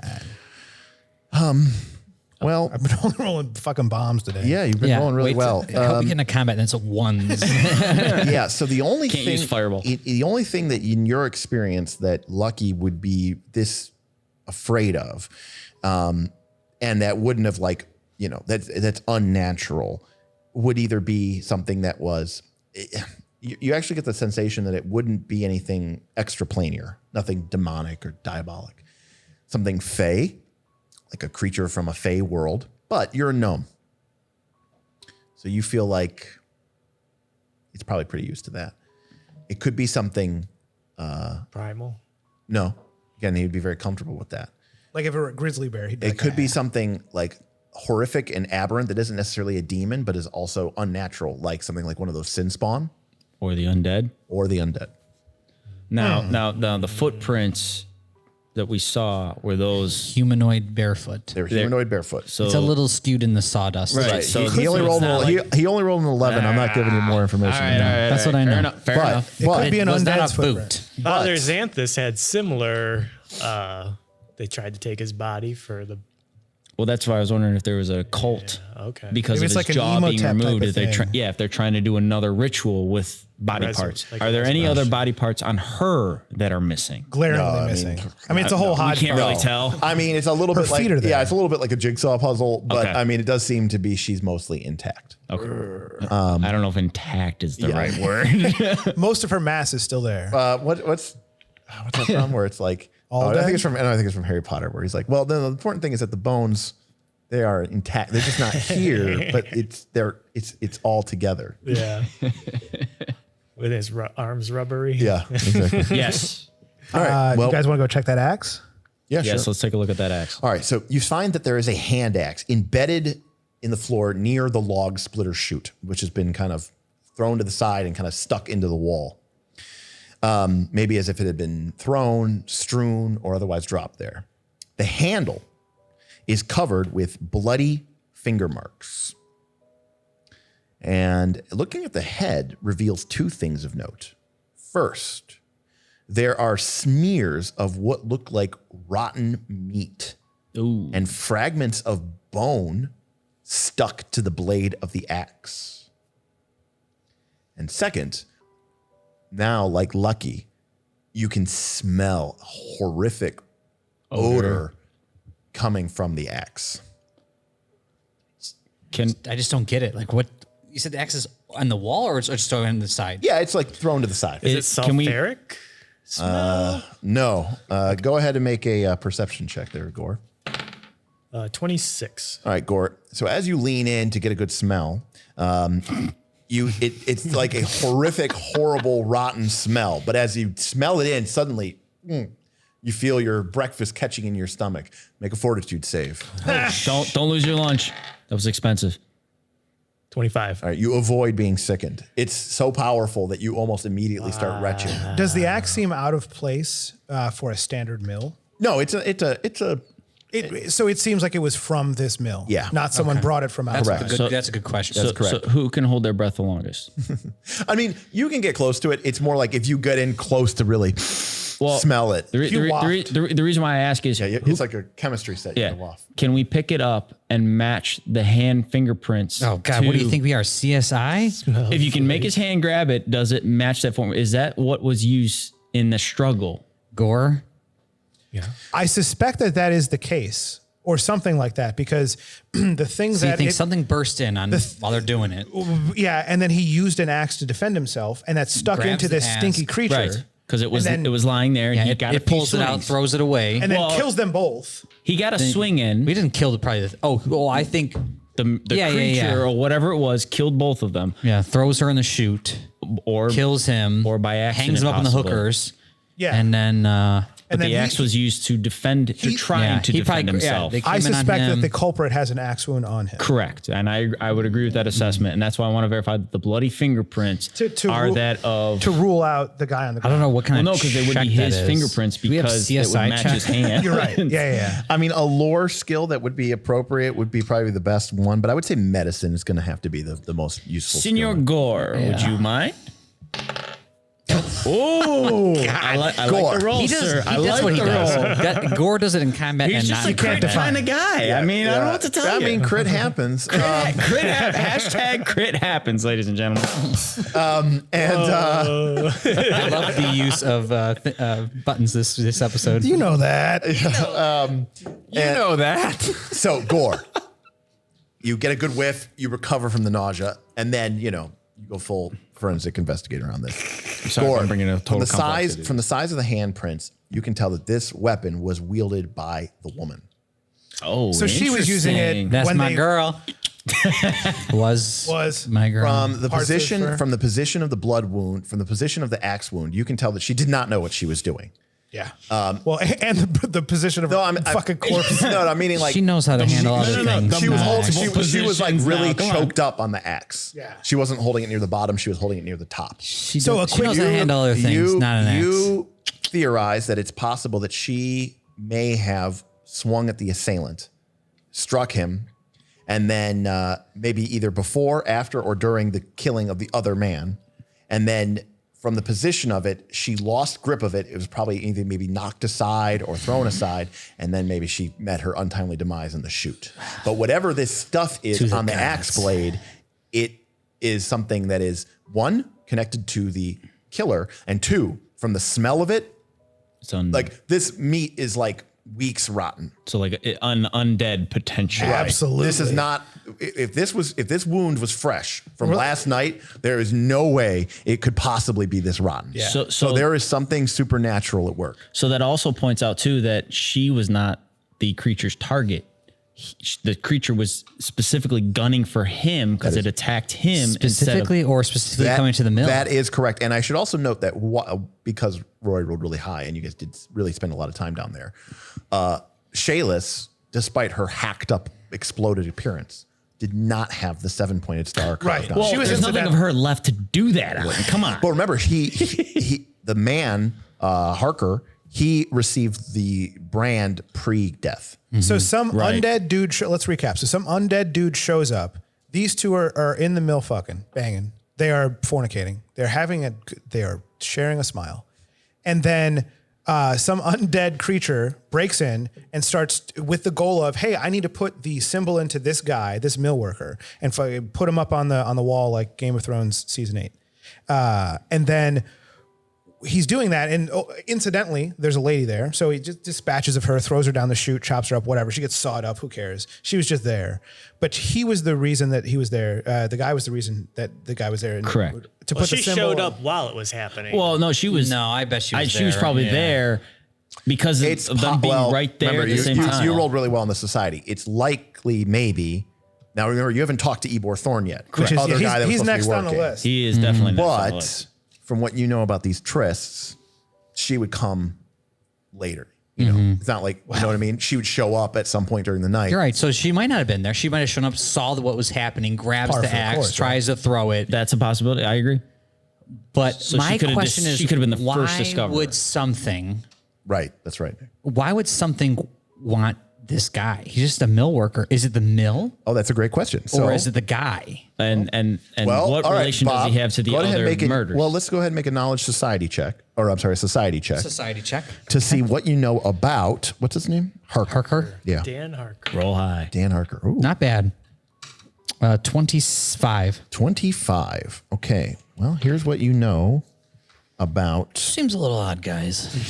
Well, because you're now Something's a right. little So now off. you're wondering about the motive, right? Yeah, Because it correct. seems like this man Obviously, was targeted. he died. Right. Both died, but why? It seems like this man was it seems like this man was targeted. Was he targeted, or was the mill targeted? No, it looks like That's my question. Well, sure. It looks like he's targeted because he's well, if I was- plastered on so- a wall. But if I was coming to the mill for something, and right. he was there, I'd kill him. Right. you would kill him, but would So- you plaster him on the wall and make Well, a if I had to spectacle make, of him? maybe. It depends on how crazy I am. So Sorry, go on. again, you used to be a barkeep, right? You're like this kind of thing before, Well, guys. This has nothing to do with alcohol. Well, also two things. One, you're a barkeep. Two, you drink with people, and I know you things. get a lot less. You get a lot. Game of less, Thrones. I you- drink and I know things. Yeah, you get a lot less drunk than the people that you're drinking with, right? So they don't remember tolerance, that they. Bob. Yeah, Good I drink the tolerance. same, but they don't. They get drunk. I don't. So the Be a whole rumor lot cooler is if you did. so the lumber mill is actually owned by the Scarnetti family. Is that the mafia family from Magmar? Yeah. And the does rumor is that Harker was cooking the books Oh, for the mill? for the mill. So they sent an undead assassin. So that's the rumor that you only know because you rolled so high on your society check. But the rumor I've heard is some things, guys. is that he has Aziz. he's been taking some money and pocketing it and then saying that they did less business. and Harker. he takes the money for himself. And you remember from last time, right, that was very good, right? That the Scarnettis was a mafia. is a kind of a, have a type. reputation for being pretty ruthless businessmen. Parker was cooking the books. That's what Azius says. So I've heard a rumor. Now, have they been known to also conjure the undead for their assassination attempts there, Have Azius? they been using nefarious mercenaries? Yeah. Not as good this one, but 22. You've never heard of that. In fact, everything Okay. that you've heard about the Scarnettis is a little bit more traditional soprano style executions. So not cement bricks, but big rock. Well, if you shoes remember, they used to pay Longico to dispose of bodies in the glass in the warehouse. glasswork furnace. Correct. I do like that Nick is first in the video. I know, it's great. He knows more than the rest of us. I know I feel outshined. So I'm sorry, but I this has been like something I wanted to do because, no offense, Bob, Oh boy.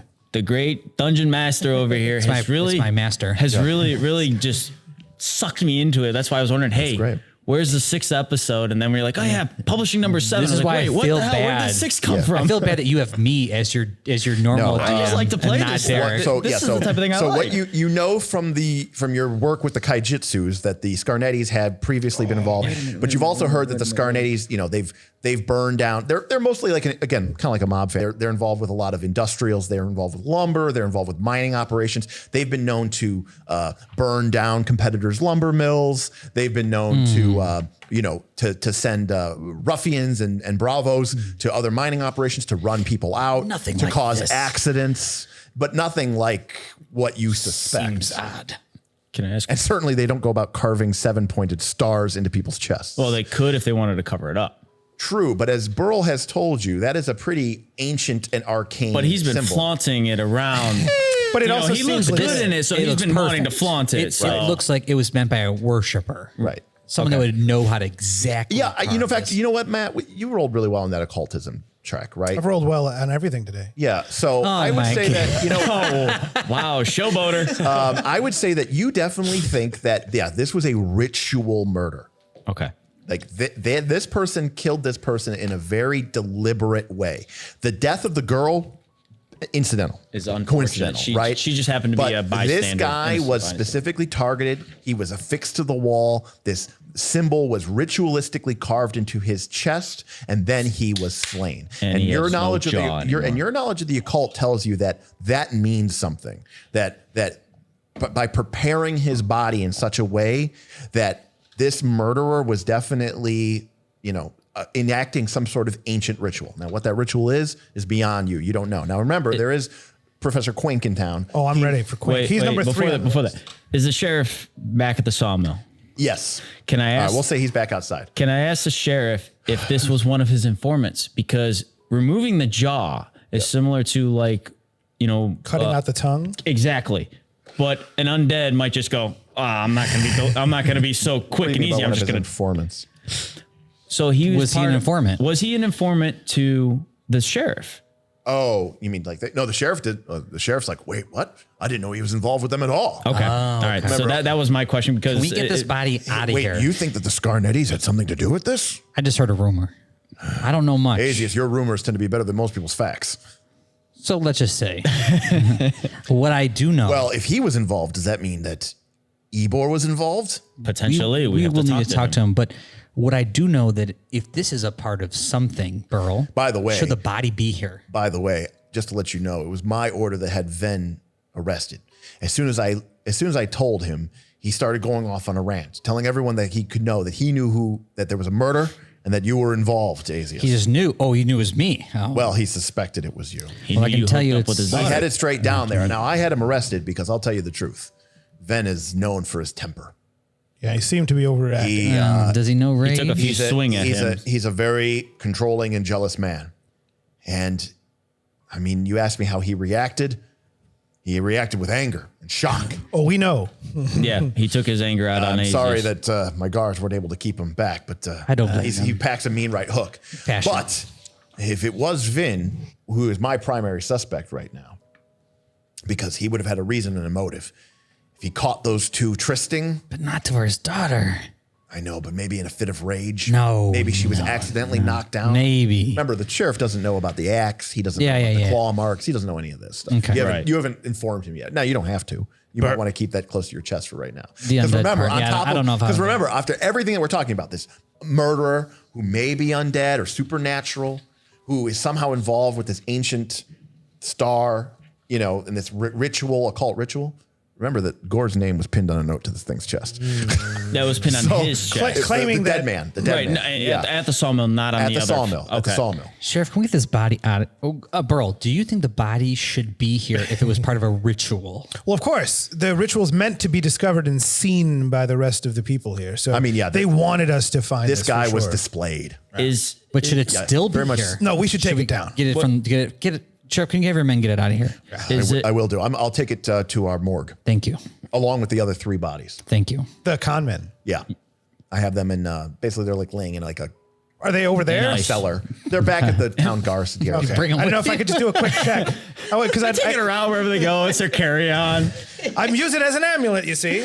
No, I honestly, we had them laying, they're just awaiting burial. They're just laying in state. Now, do you really think it's the father, or do you think it could be Ebor? I mean, He Sheriff Hemlock does. has nothing else to go on. Yeah. He goes, Burrow. I mean, the sheriff's like, look, I mean, if I was completely honest, my primary suspect would be, I don't know, maybe one of Ivor. you. We'll keep him in custody until But we my talk to 2 primary Ebor. suspects are, my 3 primary suspects are Ebor, who I have in custody, Ven, who I now have in custody, we'll talk to and both of them. the crazy guy whose name we didn't learn, who's at the Because he's in sanatorium. Yeah, we have to go find him too. So let's Burl, when we talk wait. to Ebor, maybe lay into him with your intimidation. We'll do a little Right, good so cop, now, bad cop routine. yeah, so now, Guide us, Sheriff, to Sheriff Hemlock to the where you're keeping these. Wait. To the guys. cell. yeah, okay. Before we leave the facility, Yes, though, Villic.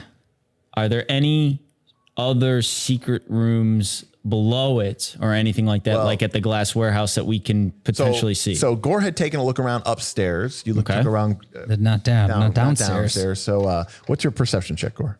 Plus a lot? 11. 11. All right.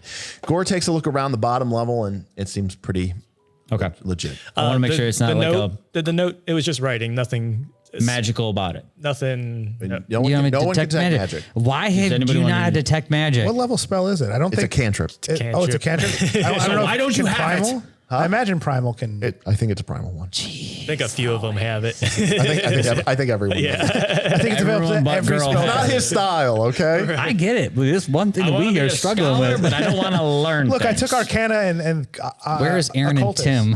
Right. I probably should have had to Probably shouldn't have had to take magic. It seems like it's come up a lot. Seems like it'd be something somewhat All right, we useful. also could talk to the priest.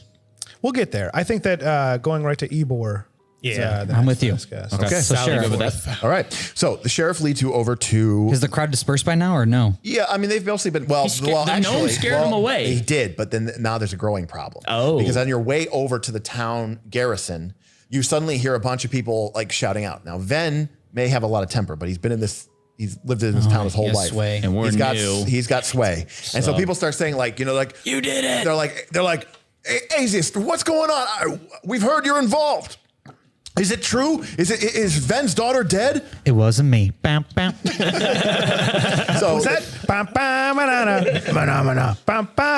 So the town, there's a lot of rumors now, in a town like this, it spreads like wildfire. So people are definitely starting to talk, and they see you now walking around, and now everyone knows that there's been a murder. And so these people are on a knife's edge. 3 years ago, literally you had in a small sleepy town like this, you had like 60 deaths in the span of like 2 months. And now you guys know it because some ancient rune well reawoken. And then goblins attacked their town, and then they had to evacuate because they were being told that a huge army was in demon was going to descend on them. So they're pretty on knife's edge, and a lot of times they look at this thing and they say these outsiders came in and all this trouble followed with them. There's kind of a now you still have your allies. Hey, like Shalelu and Amiko. Villic has been the town hero for a while, That's so right. you can't blame Villic. No. I'm just saying. And to be clear, no one is pinning anything on Villic. It's strictly him. Thank you. Us Thank three. you. Yeah, Thank you. it's just these three, the real outsiders. I've been here a while. Okay. Despite my goblin appearance, I've been here. You make your way over to the Sandpoint garrison near the other side of town.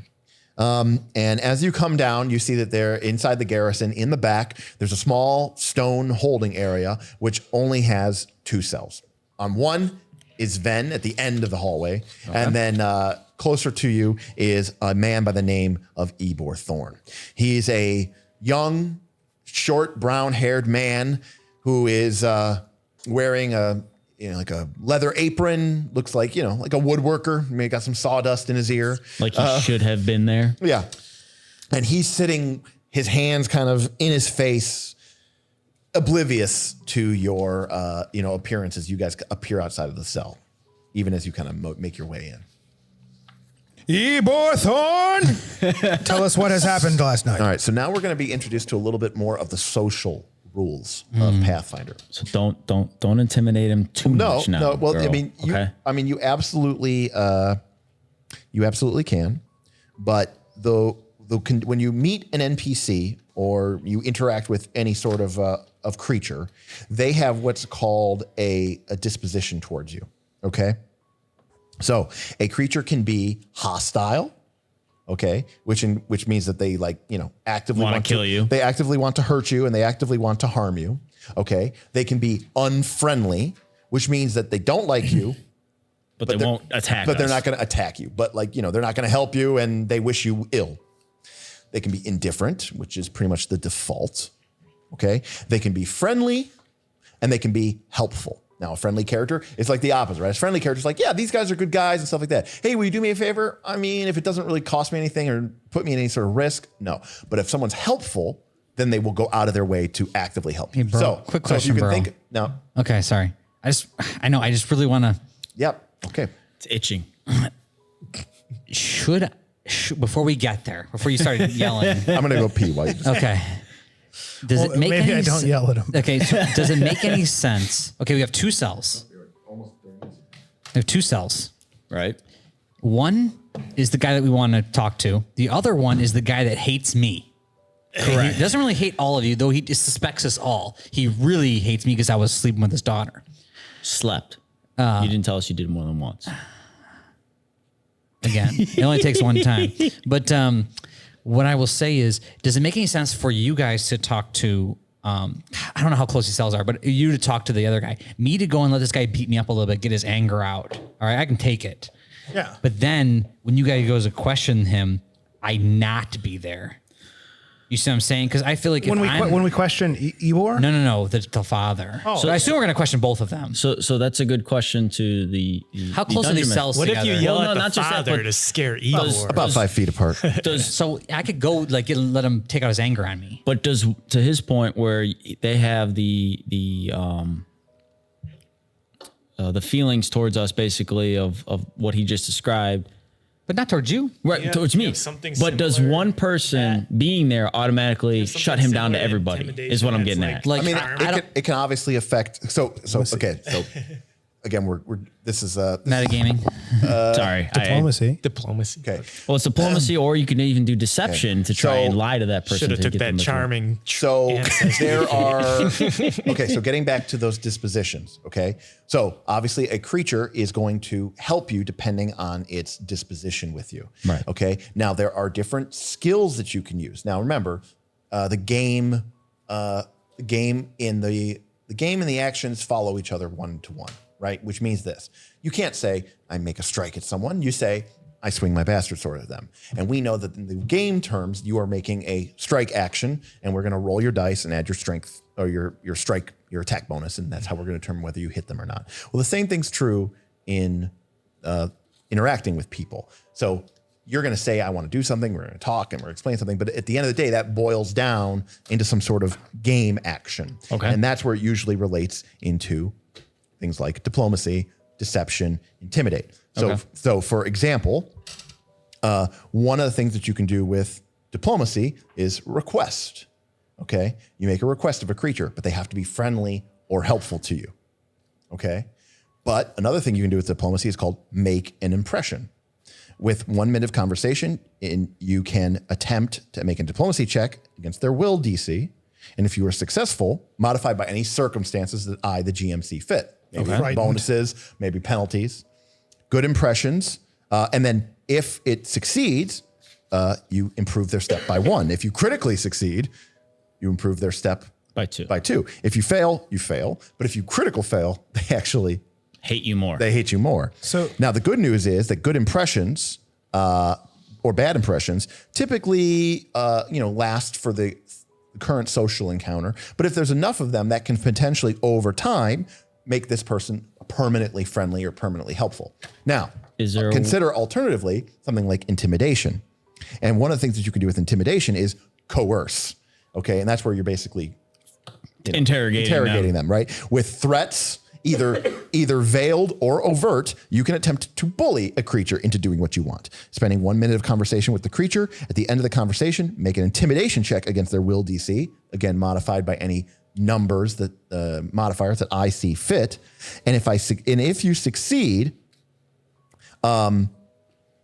they act and give you information, but then afterwards automatically drop down. Right. Gotcha. So they're going to act as if they're helpful or really, really helpful. But then afterwards they're going to go back to the way they were. They're going to be worse. So for example, drop down again because you did coerce them. Right. So let's say someone's indifferent and you successfully coerce them. They're going to give you information even better than if you would with diplomacy. You might get helpful. They're going to spill their guts. Okay. But then after the encounter's done, they're going to drop from indifferent to unfriendly. Gotcha. Because they're basically gonna be like, that guy's an asshole. Is there any way to do a check to tell what they are to you?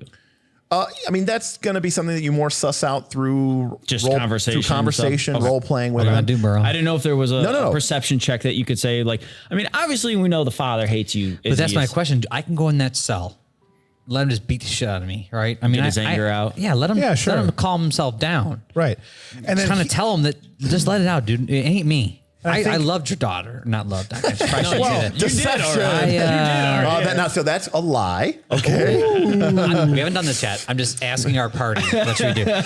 So what I think I really appreciate your daughter, and I would never harm her. I am mortified of her loss. I could do this stuff, but will that make things worse or better, or is it better for me not to be in her cell at all? Well, the other thing too is to kind of read how he reacts to you being there. Like, is he automatically once again like how he was at the sawmill? We have to decide this before we approach the cells. Well, that's what I mean. Though, is we can't tell. I'm more concerned about Ybor at first because he's the one who has information about the murder. The dude's father has information as well, or lady's father. Yeah. But all right, I will say this: it's a safe bet that if you literally have never interacted with an individual, they're neutral. They're probably neutral too. Yeah. Right? So I think as we're approaching, I'll just kind of be quiet. Burl's going to pick up some mud, throw himself on the ground real quick, use a quick prestidigitation to make his hands appear as if they're cuffed, and then quickly tells Gorre to put him into the cell. Oh, he's going to do some deception over here. I like it. Okay, so me and Vilk are outside then. Yeah. You guys out there, you pretend as if you're a guard, bring me in. Prestidigitation, you look like you're bound. Yeah. Okay, and then they're going to bring you in there. I only got 2 cells, so we're all filled up here. One of them, yep. And then who's putting him in? Gorre. All right, are you going to have a goblin you're thinking this guy doesn't know you? Dwarf do this? Yeah. I mean, come on, man. So Ybor looks up as his cell is opened, and he kind of was like, "Am I free to go?" No. Where am I? Where am I? Get off of me, you damn dirty half elf. This is your new cellmate. He forgot I was deputized today. Throw him in there. All right. You did take off the deputy star, right? Yeah. right. You still got the 7 point now, Okay. but you took off the Lucky's deputy with star. us. Yeah, Lucky's hanging He's back out with back. us. Okay. Hey, you want to get a brew? You get thrown into the prison, and Ebor kind of looks at you and he goes, bad day for all of us. And What then are he- you in for? It's like the most cliche, like What are you in the clank for? prisoner thing to say. Nothing. I didn't do anything. I didn't do nothing. They got the wrong man. I'm innocent, don't you see? I'm innocent. Straight face, man. Come on. Man, see? I'm innocent, see? I was at the wrong Dan place at the wrong time. It was the one-armed man. They got me framed for a murder. Yeah. They think I killed my business partner. Wait. It sounds suspicious. Did you just have a... that's silly. It wouldn't have been the same. What are you talking about? Did he have a star, a 7-pointed star carved into his chest? No, that's insane. It wouldn't have. It couldn't have been. It was just me. Yeah, no, yeah, What? that's exactly what he had. Whoa.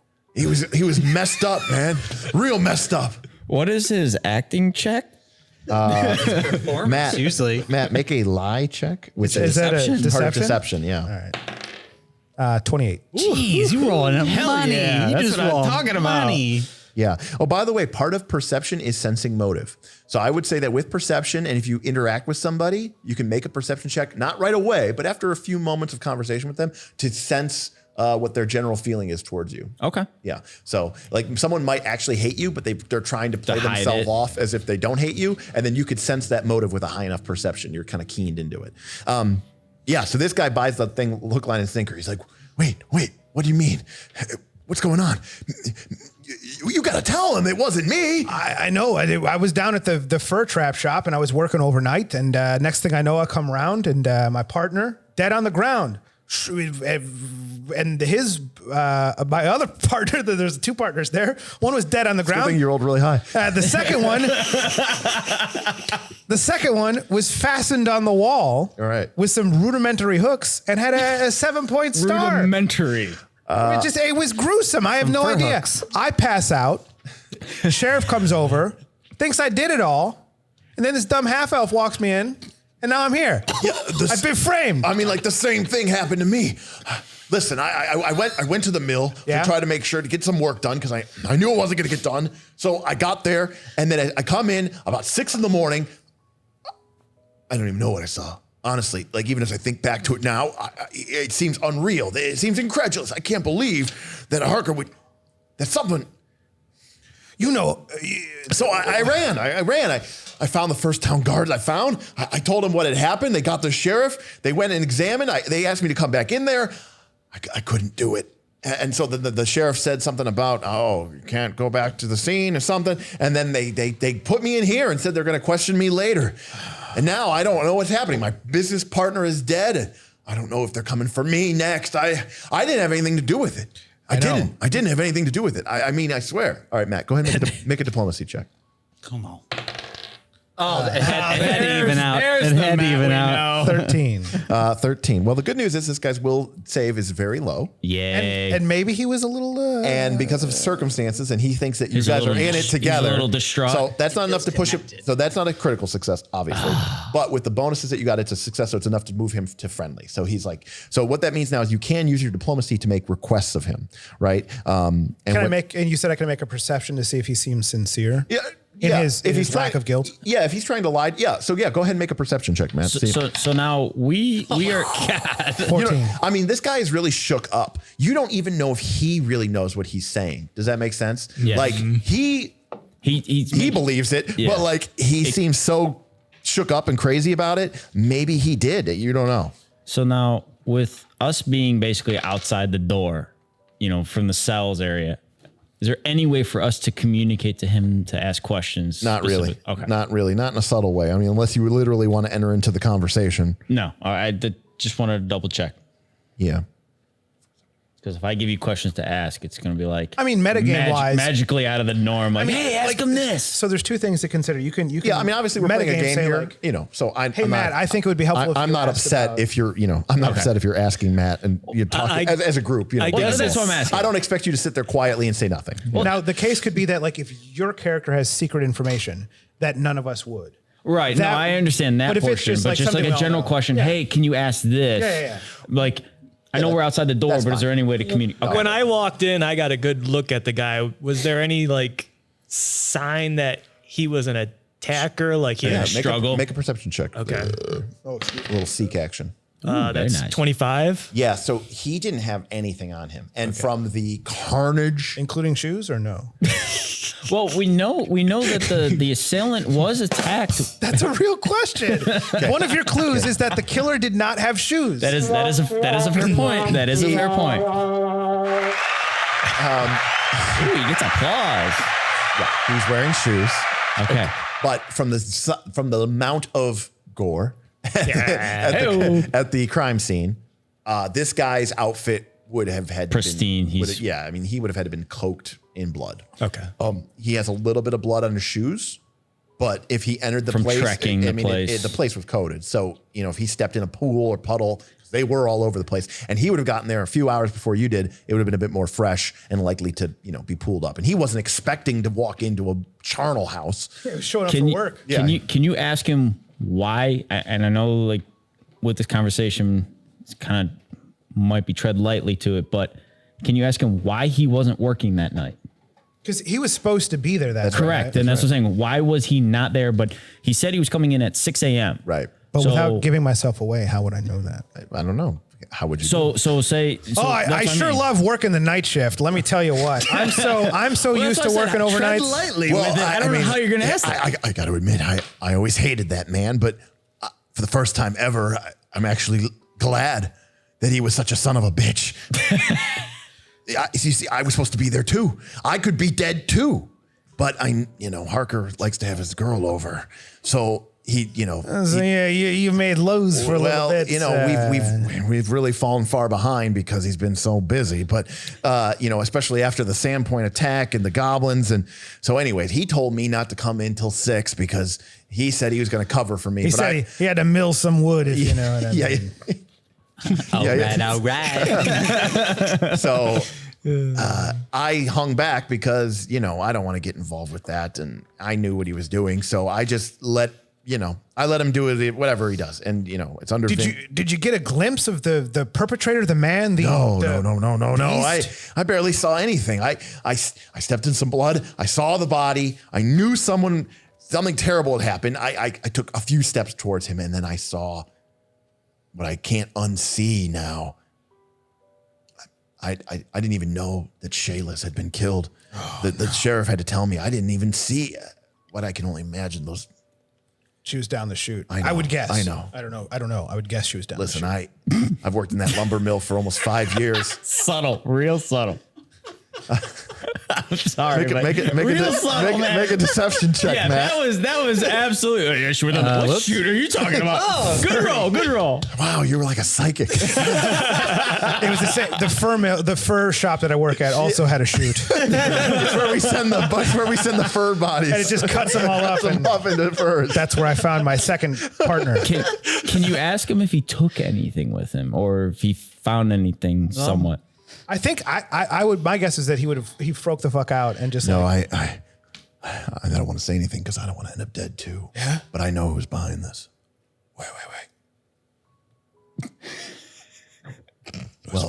Well, you said you worked at the furrier place. Yeah. I haven't seen you around town, but It just opened. I understand. Check a deception check, please. Deception check. he made his check. He rolled really high on that. He's good for a while. Plus, I believe every time Matt does this, it just looks believable. Yeah, I believe believable. everything Matt's saying. Yes, I owe you all this money. I'm sorry. Well, I don't know about your business, maybe so, but the Scarnettis have their hands in everything. And Harker was cooking the books, skimming off the top. He was pocketing money. I was not involved. Not involved. In fact, I didn't even know he was doing it for a few months. And then when I found out about it, I kind of said we need to tell somebody. And then he told me that at this point it was too far gone. And if I said anything, they would just assume I was involved and then I'd end up dead too. Motive. Can you ask him too, how many people knew that he was hooking up with her and by themselves on the. I mean, from the fact that sawmill? Azius knew it from a society check, like I said, it was one of those It's things. a big like, rumor. It's a big rumor. Okay. Like The reason why I was saying rumor is is because Scarnetti's. it's very suspicious. One that they're person, like, oh, knew now that one it did person. it. You know, there's probably like a couple people one night who saw her going out at like 2 a.m. My over to the thing lumber is, mill. You the know, rumor people is put two Scarnetti's and got two- their hands in a lot of things. Yeah, for sure. Well, but what I'm getting at is how many other people knew that they would be potentially alone, or he would be alone during that time. It appeared as if the I murderer knew. didn't care about them as an entity, but rather whether or not she was there or not. What? Right, but he went after her, and she could have arrived later. No, he went after. He went after him. Sorry, he went after him. The suspect. The suspect went after him. Yeah. And we don't know if she stumbled upon them in the process of the murder or if she was there when it occurred. That's true. I mean, even the perpetrator may have also just anticipated both people being on shift that night, and he didn't give a floppy fuck, and he would have killed both the dudes had they That's been there. Ivor true. and Dead. Very Hey, true. Mr. Burrell, did you tell us like a time to get you out of the cell? I'll figure it out. How are we supposed to know when to come in? Do I have enough? I don't know. Do I have enough? Do we have enough intel? Listen, no, I mean, this is great because our stories corroborate each other. I mean, it couldn't have been me if the same thing happened at the furrier shop, and it couldn't have been you if the same thing happened to the lumber mill. Yeah. Maybe And that Gorre mean- should walk in and. Well, Joke's on you, bitch. I'm free. No, I certainly agree that it was. We got to stick together on this. Deputy. No, wait. Yeah. No, wait. I Is think this dumb gnome giving you trouble? No, wait. No. Listen. Dumb Have you gnome. listened? Have you talked to him? Have you talked to the sheriff? What I've been saying is true. You have to believe me. Listen, we're on the same page. We're inseparable. There's no way we can ever be separated. Gorre, can you let me out of here? I'm ready to go. It sounds like he's really riling you up. I'm pulling him out. Yeah. Wait, no, don't take him. He knows what happened. We know. The other murders. Come along. We're all connected. Gorre, get me out of here. Here, I'm pulling you out. All right, so Gorre, you take him out. Ybor like goes for the door. He's like, "This isn't. No, you've got the wrong man. Listen, there's a killer out there. It's not me." Well, then it's a really good thing you're in this cell, safe from the killer. Safe. Damn. You are safe and He's protected, right. sir. Listen, if He's right. who I think is involved is involved, I'm not safe here. They have people everywhere. They have people on the inside. Do we have a safe I'm sorry. house? I won't say anything. I'm sorry. I won't say. Who anything. should I run down on this one? Did you just spoiler alert that one? No. No. He's saying that he I thinks see it's what the you're saying. Okay. Scarnettis, and he's thinking. I now, need a name. No, I need a name. He's thinking now Gorre might work for the Scarnettis. I can help you. I can help you. Look. Shit, No, you he- fucked up. No, it's fine. You didn't ask that question? No, Come on. no. Listen, I've got the intel that I need from him. He was trying to Are you explain sure? the same thing that he was telling me that the Scarnetti Scarnettis family are is behind it, involved. and he is afraid now that someone he perceives as the law, who would be under the influence of the Interesting. Scarnettis. So he's afraid of Gorre join thinking the the same. pack of the Scarnetti. All right, so while this is all There's no such thing as the Interesting. Scarnettis. so while this is all going on, you guys are here. We're outside. yeah, we're listening in the door with our big ass Well, I was ears. gonna say, also at the garrison is the morgue, which has the other 3 bodies. Okay, then if you that's wanna- where we would be. if you wanna okay, check so that out. all right, so me, Azius Lucky- and Villic go down there. Me, Lucky, and Villic. Yeah. So Sounds Burl like a lets plan. us hang out with Lucky today. yeah. So Come on, little guy, let's go, buddy. Come on. It's So- okay. So this is the 3 dead yeah. bodies. So sheriff takes you down into the morgue. Okay. Well, here we have them. So as you can see, and as They you look at dead. them, you discover tell you they discover dead. the mutilated bodies of 3 men. And while most of the bodies were also very disfigured. Now remember, this is the guy who got killed at the lumber mill. He's in the lumber mill. He works in the lumber mill. He's from the town. Right. And they're able to know who it is because even with his face kind of ripped off. They knew he was supposed to be These there and 3 working, guys they don't know. also had their faces ripped off. Just just the jaws? Yeah, the bottom part, the jaws. Okay. that seems But like something. they had the Sihedron rune carved into their chest, a 7-pointed star. In fact, the sheriff said, he goes, yeah, I've run into these guys before, but obviously I don't know them that well. The only reason I was able to even identify them is because of this note. Oh, another note. Can we please What see the note? note, sir? What note, Hemlock? You give it to the wrong person. Mesrus. Why don't you give it to Nick? Could you please give it to Villic? Thank you. Villic, can you translate Thank this? you. I don't read very well. Very Mesrus- good. Very good. Messrs. Mortwell, Hask, and Tab. A deal has come about that I need capital for.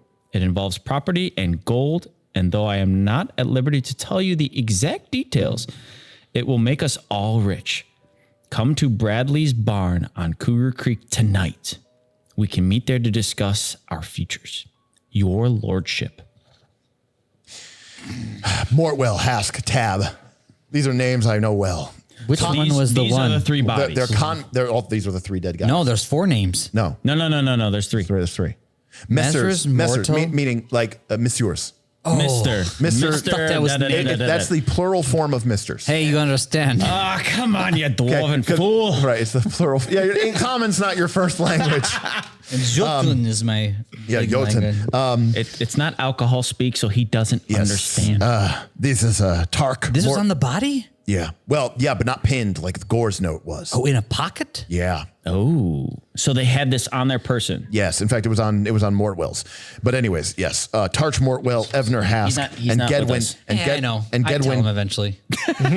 Gore likes taking notes. I like Gore's notes. So, well, then if that's good, Gorre, Yes, can I see Tarch- your previous note? Tarch Mortwell, Oh, yeah. Lenver Hask, and Gedwin Tape. Notorious con men and swindlers. They work all around this area of Varesia. They come in and out of town. They try to, fleece old ladies. They try to snake oil salesmen, anything they can do to make a buck. I run them out of town. I haven't seen them in a couple of years. And so one of our guard patrols was coming back up along the Lost Coast Road. And then suddenly running out from the old barn, an insane man. Wait a second.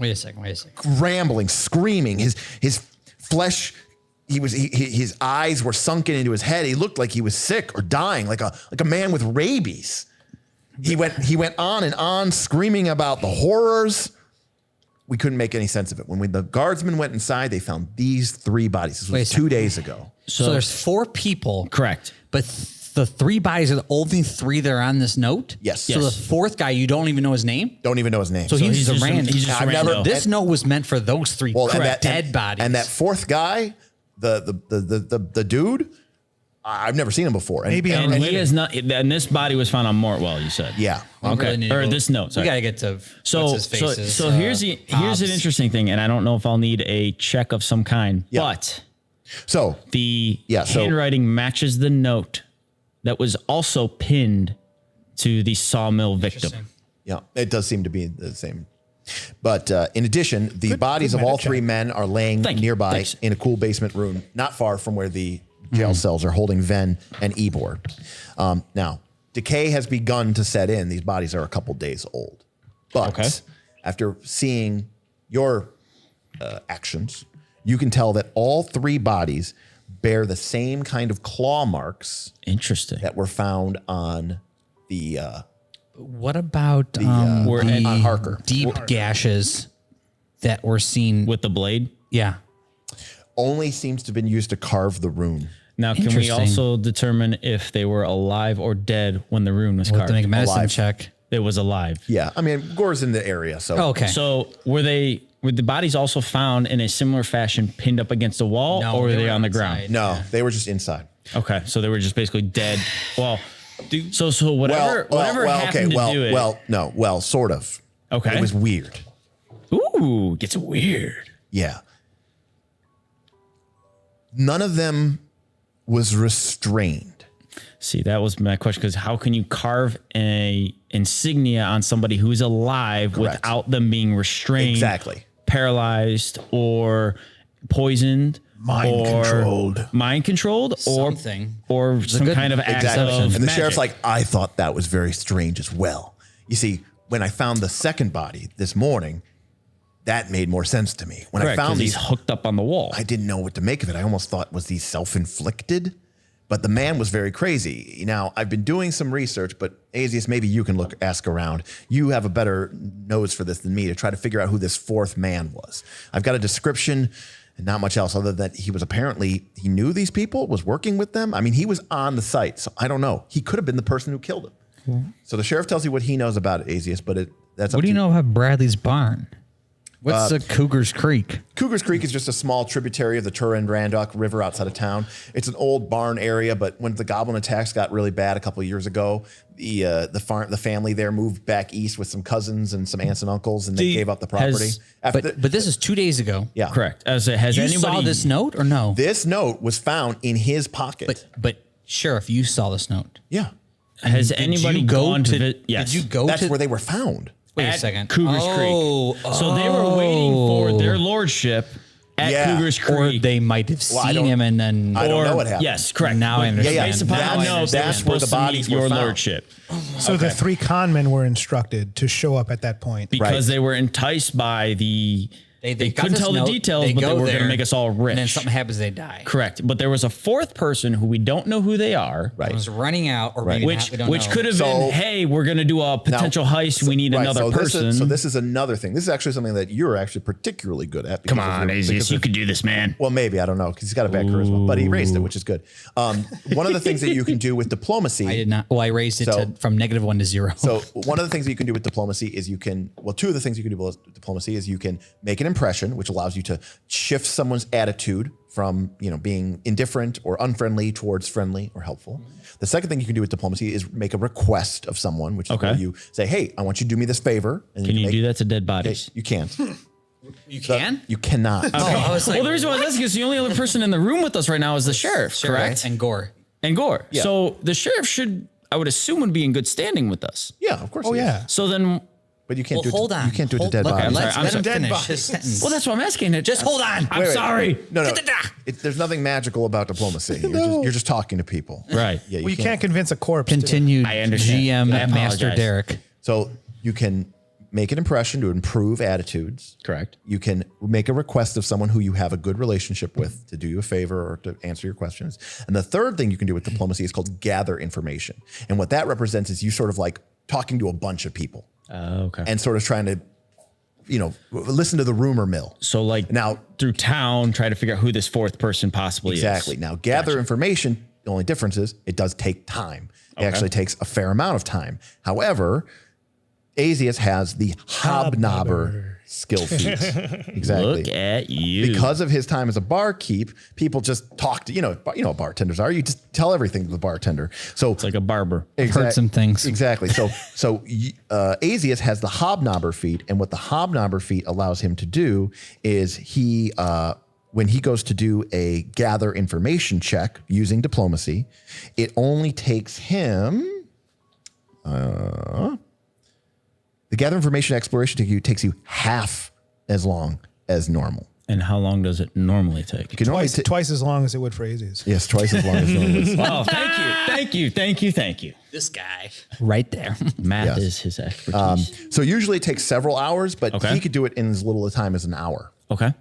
So Give me one swig of the local bar, and I could. So right, if he just Okay. kind of hits the rumor mill, goes around, talks to some of the people he's friends with in town, makes a good impression. If he makes that diplomacy check, he can gain that information. Maybe that might be one way to figure out who this guy was. Actually, it's a good way to figure out information about anything. Now, gather information is good for like hidden secret knowledge, like what's locked in this chest, because who would know that? But if it's something Right. like identifying that a missing person person is, finding a lost dog, that kind of thing. If it's something that Lucky, where'd you go? if it's something that a community might know, that's where gather information becomes very powerful. And with Hobnobber, you can do it very quickly. So what I suggest is that I let you guys examine the rest of the body, Gorre, Hemlock, Philic, and I will go just talk amongst the crowd. Okay. And so let's kind of figure out the last couple of actions that you guys want to do because it's 9:00. I'll keep going a little bit. Is there? Okay, Anyway, keep going. Well, let's be clear. Number one, we stopped because of you. No, we're good. Number two, I also know Matt is on a time No, session. that's the bigger one, I think. I might die if I don't get home by 9:30, but I live right on the corner. Okay. There's So 10 minutes away. but that still means we should wrap up then. That's my cousin. Wait, I'll talk to her. Thank you, Bob. Isn't your wife his cousin? Yes, 100% correct. I only invite family didn't to have to play. do perception check to is this. gonna sound, That's the only one not this is gonna family. sound really weird. Your friend group is very incestuous. Yeah, I like my family and my friends. You're like, Why? you're like, And I like because- Matt because a of- lot. because of- And Matt interesting to you. Wait, because Rory is My wife's- I was my like wife. practically your brother-in-law, Yeah, and you have basically. Danny here, who is your actual brother. Right. I mean, like I don't see what the problem is. I'm also here. really good at Pseudo-Danny. in turning my friends and family into gamers. Right. To do what No, I like to do. No, not turning. I've always been Yeah. one. Nick is very similar to me. all right. I love Nick. So in interest of Nick's mortality in life, Thank you. Let's- I don't have that many hit points. Okay, I let's haven't let's leveled do a up. couple last me actions. talk to So Katie. Azius is going to go out. He's going to hit the town. And what information are you trying to gather specifically? Maybe who the identity of this guy who was hanging out with these 3 guys were? yes. I would say the identity Not and- the 3 guys. Well, 2 things. A known account. Pick one.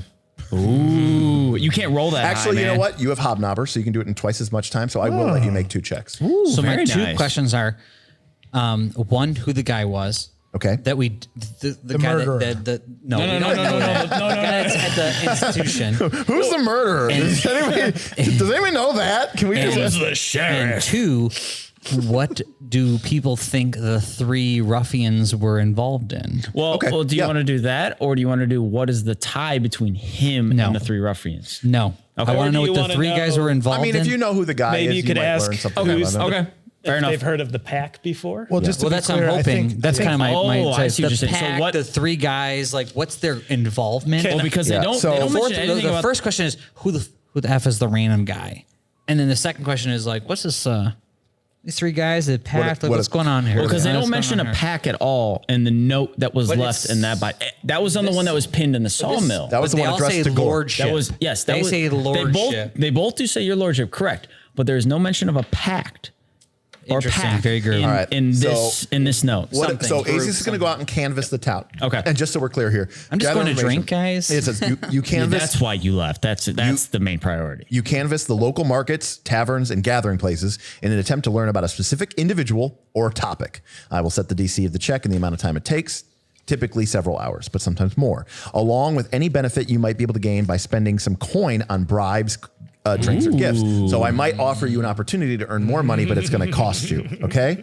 Stuff. Now, the difference is this has the secret tag. I'm going to roll this check behind the screen because if you succeed, you're going to get great information. If you get failure, you don't turn up anything. But if you critical fail, and you won't know if you critical fail or succeed, you're going to get false information. Ooh, interesting. You better roll high, buddy. I had pink dye for my on, daughter.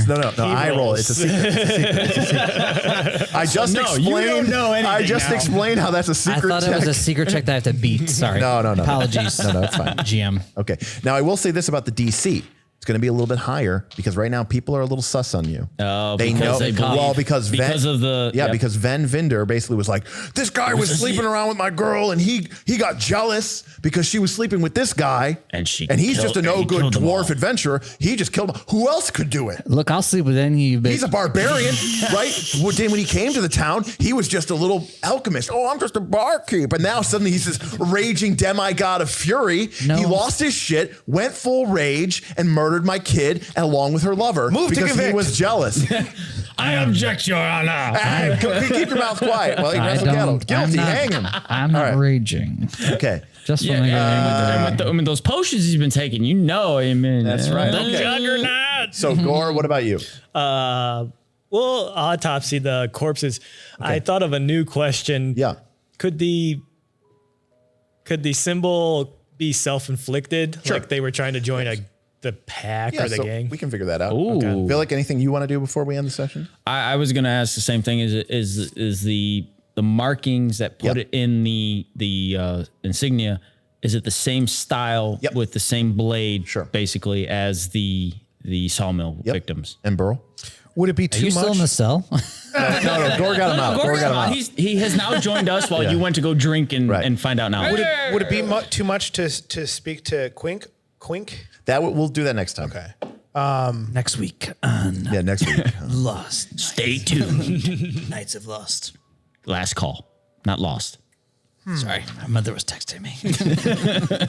My mother. I guess I'll talk around and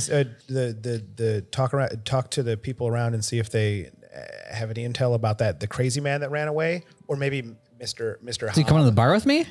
Why? I mean, I don't know. So what do we? Everyone loves a friendly badger. He can follow. He can follow the expert. Can you follow the expert and add on to the hobnockery? No, I am no, not an expert in that. No, but okay. Well, so he's trying to figure out who that fourth guy is. He's already trying to do that. Let me do that. So your two options are you could go and do that independently. The fourth guy is the crazy man. No. That's what I'm trying to find out. That's my number one suspect. No, the fourth man is not the crazy Yes, man. it is. Yes, it is. Yes, I it thought you is. said the fourth man was dead. No. There's 4 men. There's 3 are dead. So check it and out. one- So check it okay, out. all right, In all the right, all right. barn, okay, there were dead people. The guardsmen were coming back. It's an old abandoned barn. It's been there for a few years. Suddenly, busting from the barns Is this crazy man that no one knows who So it is. he's the fourth guy who is still living. He's still so living. There's 3 They dead didn't know what to bodies. do with him. He was obviously insane, so they sent him to Have's Sanatorium. Okay. When they went in, they found these 3 bodies spread out on the floor, the runes carved in their chest. Okay, so that would be Mortwell, Hash, And those Todd. are the 3 people who, even though their faces have been torn off, You can still know who they are. The sheriff knew who they were from the note because he's All like, right. oh, I know these guys. And then now that I kind of have names with them, even though their faces are torn off, you I can kind of know who they recognize were. them for the most part. Okay, so Yeah. so he's trying to identify the crazy man. I will I'll do this. I'll let Burl make an occult check to see if he understands or realizes something. So we'll get to that in a second. All right, so I'm going to start with Asius. Hold Okay, Asius, you go about and spend gather information. the All right. secret roll. What is Taking your my diplomacy? strange magic? What is your diplomacy check? 7. Okay, 7. All right. Well, you begin moving about town, and while some people give you a gruff and cold shoulder, you're able to find a few people who seem to be more aware about the con men, including some people who had been conned by them before. After spending about an hour hitting the local taverns, you spend a gold's worth on drinks that you buy for other people, and you learn a name. It appears that the 3 men had been operating outside of Sandpoint for the last several months, working on harebrained schemes to bring in more money. Worried that they were getting in over their head, apparently the 3 men hired a bodyguard. Interesting. The bodyguard is a man by the name of blah, blah, blah. Who went insane and ran away from the barn? Yeah, I'm looking for his name. How do you spell blah, that blah, must be blah? pretty intense for your bodyguard to go insane. I'm just saying. Hey, Like, if you saw 3 dudes get murdered by some weird undead creature I don't know that's that yet. Hey, Right. Don't joke. well, you may not be undead, but still, it's Okay. You're a bodyguard. You should be used So to death. you I'm just identify the saying. man as by the name of Graced, Grayst, Graced Sevilla. Now, Grayst. Yeah, we just call him Graced. Apparently, he's a local Varisian thug. He's been in and out of jail a couple times, not so much here in Sandpoint, but apparently you meet a couple of people who are more from villages and stuff east and west, and they recognize the description of the man, and they're like, oh yeah, he's just a scum of the earth guy. He'll just take money just to and he likes to, he ends up usually he's worked for the Scarnettis. He's worked for the Shocker there. He's worked for the Zarnis. The Zarnis are another a conflicting boss family, you so got to it. speak. Yeah, the competing, I should the say. Zarnis are out of Magnamar, and he's just he's just hired muscle. He's just a thug. He's just a thug, and pretty much generally a kind of an asshole from what everything's been told. But Good friends with me. So, so that's what you're able to learn from that. so Then, the cops in didn't know regard- him, even though he was in and out of Not prison. here. Oh, that's okay, what I'm all saying. right, Like all this right. guy's new to this At area. Magmar, he was Yeah, in and out of the in and prisons out. and stuff. Okay. Been implicated but never convicted. Gotcha. Always usual Somehow suspects. everything was An unnamed acquitted. co-conspirator. Yeah, all the cases were acquitted. Yeah. The witnesses, mysteriously vanished. And then the one time he did get convicted, he got pardoned, and it was crazy. Even though he had You murdered. can't take him to trial if he's the U.S. president. Yeah, right. So, he was driving a white Bronco. so but yeah, so the second thing you learn is that the 3 con men hadn't really been seen in town for a long time. So no one really knows what they were up to. All you know is that they were apparently scheming pretty hard. They were trying to hit up anybody. They were hungry, thirsty. They wanted money more than ever. Apparently they were trying to work on something big, and they were trying to hit something up. So they're obviously ready to go show up where anyone would right. easily ask them to show up here at a certain time. Well, ready to go. with you see a note like that saying, "Hey, we're gonna get rich. Let's talk about our future." I mean, that's pretty enticing. I'm just saying. I agree.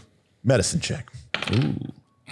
17. All right. Well, you've examined the other corpse. So the wounds are similar. The wounds are the same. Okay. And this thing was definitely inflicted by someone else. There's no way that a person It's could not self-inflicted. There's no way a person could get that kind of cut. But you do know that the precision of the cuts. Now you've heard that these three men were not bound. They were not staked to the wall. Right. But there's no waiver. Oh, Right. so Right. they These had are to be this held is in I mean place this by thing's something. like this thing's done with the same paralyzing them level or of something. precision. That's- Like no living person who's cut like this is it going to be this precise. There's going to be a wiggle. Thank you, sir. May I have another? Right, okay. Okay. So, Point of reference, I don't think that an undead would waver if you were to cut into its flesh. No. But if you were being cut, No, it's the you person- would wiggle because of the pain. Is what he's saying. And I'm saying unless you wouldn't wriggle from the pain unless you were already dead. No, I But they were said alive. they were alive. Yeah, they were alive when this happened to them. Yeah. I think they were paralyzed.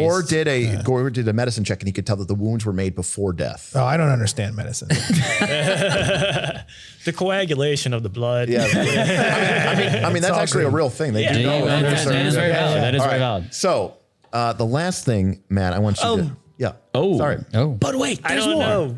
Can we tell if there was some kind of venom or poison that would have Yeah. paralyzed Go them? ahead and make another medicine check. Come on, baby. Big Come money, on. no whammies. That's a 20. Ooh.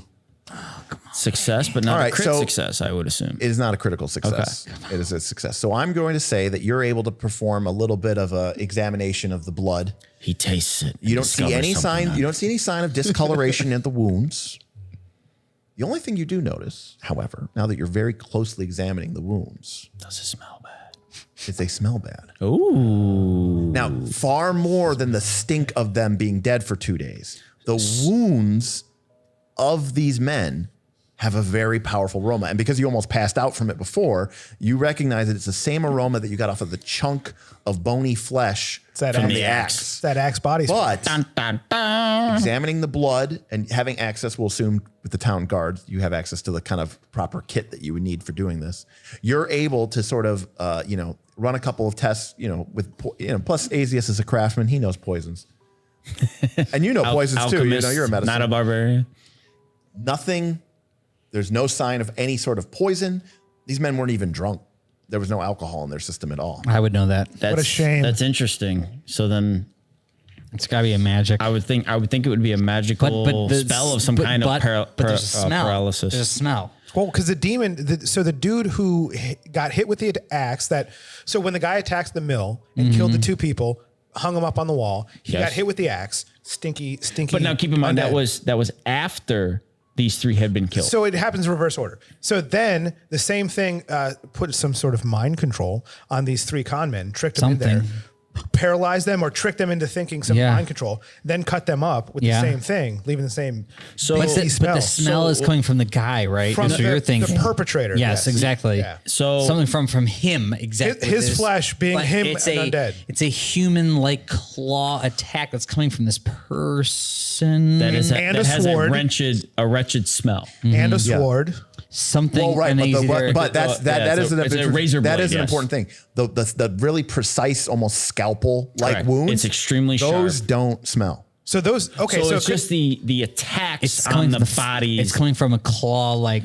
So can we Yeah. can Gorre determine what was the actual killing blow to these? It's hard. It's hard. I mean, there's so many wounds on them. Okay. I mean, like So they basically probably bled out. mass trauma. Yeah. Okay. Bled out. There was no one individual wound. But Okay, Matt, that final makes sense, thing. but that leaves a big clue though. Make an occultism check. Come on, Matt. Big roll. Not not a big roll. today. what'd you get? 19. 19. All right. 19. It's going to give you a really big clue, but I will give you one clue. So, you're well versed in the magic of the occult, and the occult has some weird and creepy spells that aren't necessarily evil, but they're kind of weird. And it kind of occurs to you you kind of think about it for a moment. You're like, oh, I remember that spell, and then you're like, wait a second, it wouldn't work here. A common spell that can be used both by people who cast occult magic, as well as people who use divine magic. So not you, but other sorcerers, maybe clerics. For reference, I use primal magic. He uses primal magic. And yet you know about it. Well, no, because he has training in occult. Okay. As a primal sorcerer, he actually doesn't get occultism. Matt has occultism because I took my skill level to the feat to learn a new skill. so maybe because no one had occultism. well, but also Somebody needs to do this. well, also because And it makes sense. Well, also No, man, it does. because if you read occultism, it says that you are familiar with ancient philosophies, esoteric lore, and obscure mysticism. And as someone who's trying to research ancient Thassalon, you kind of need to know that. these people. That makes sense. It would be super easy as long as the cleric or the town cleric, or if someone who had the spell knew the spell, speak with dead.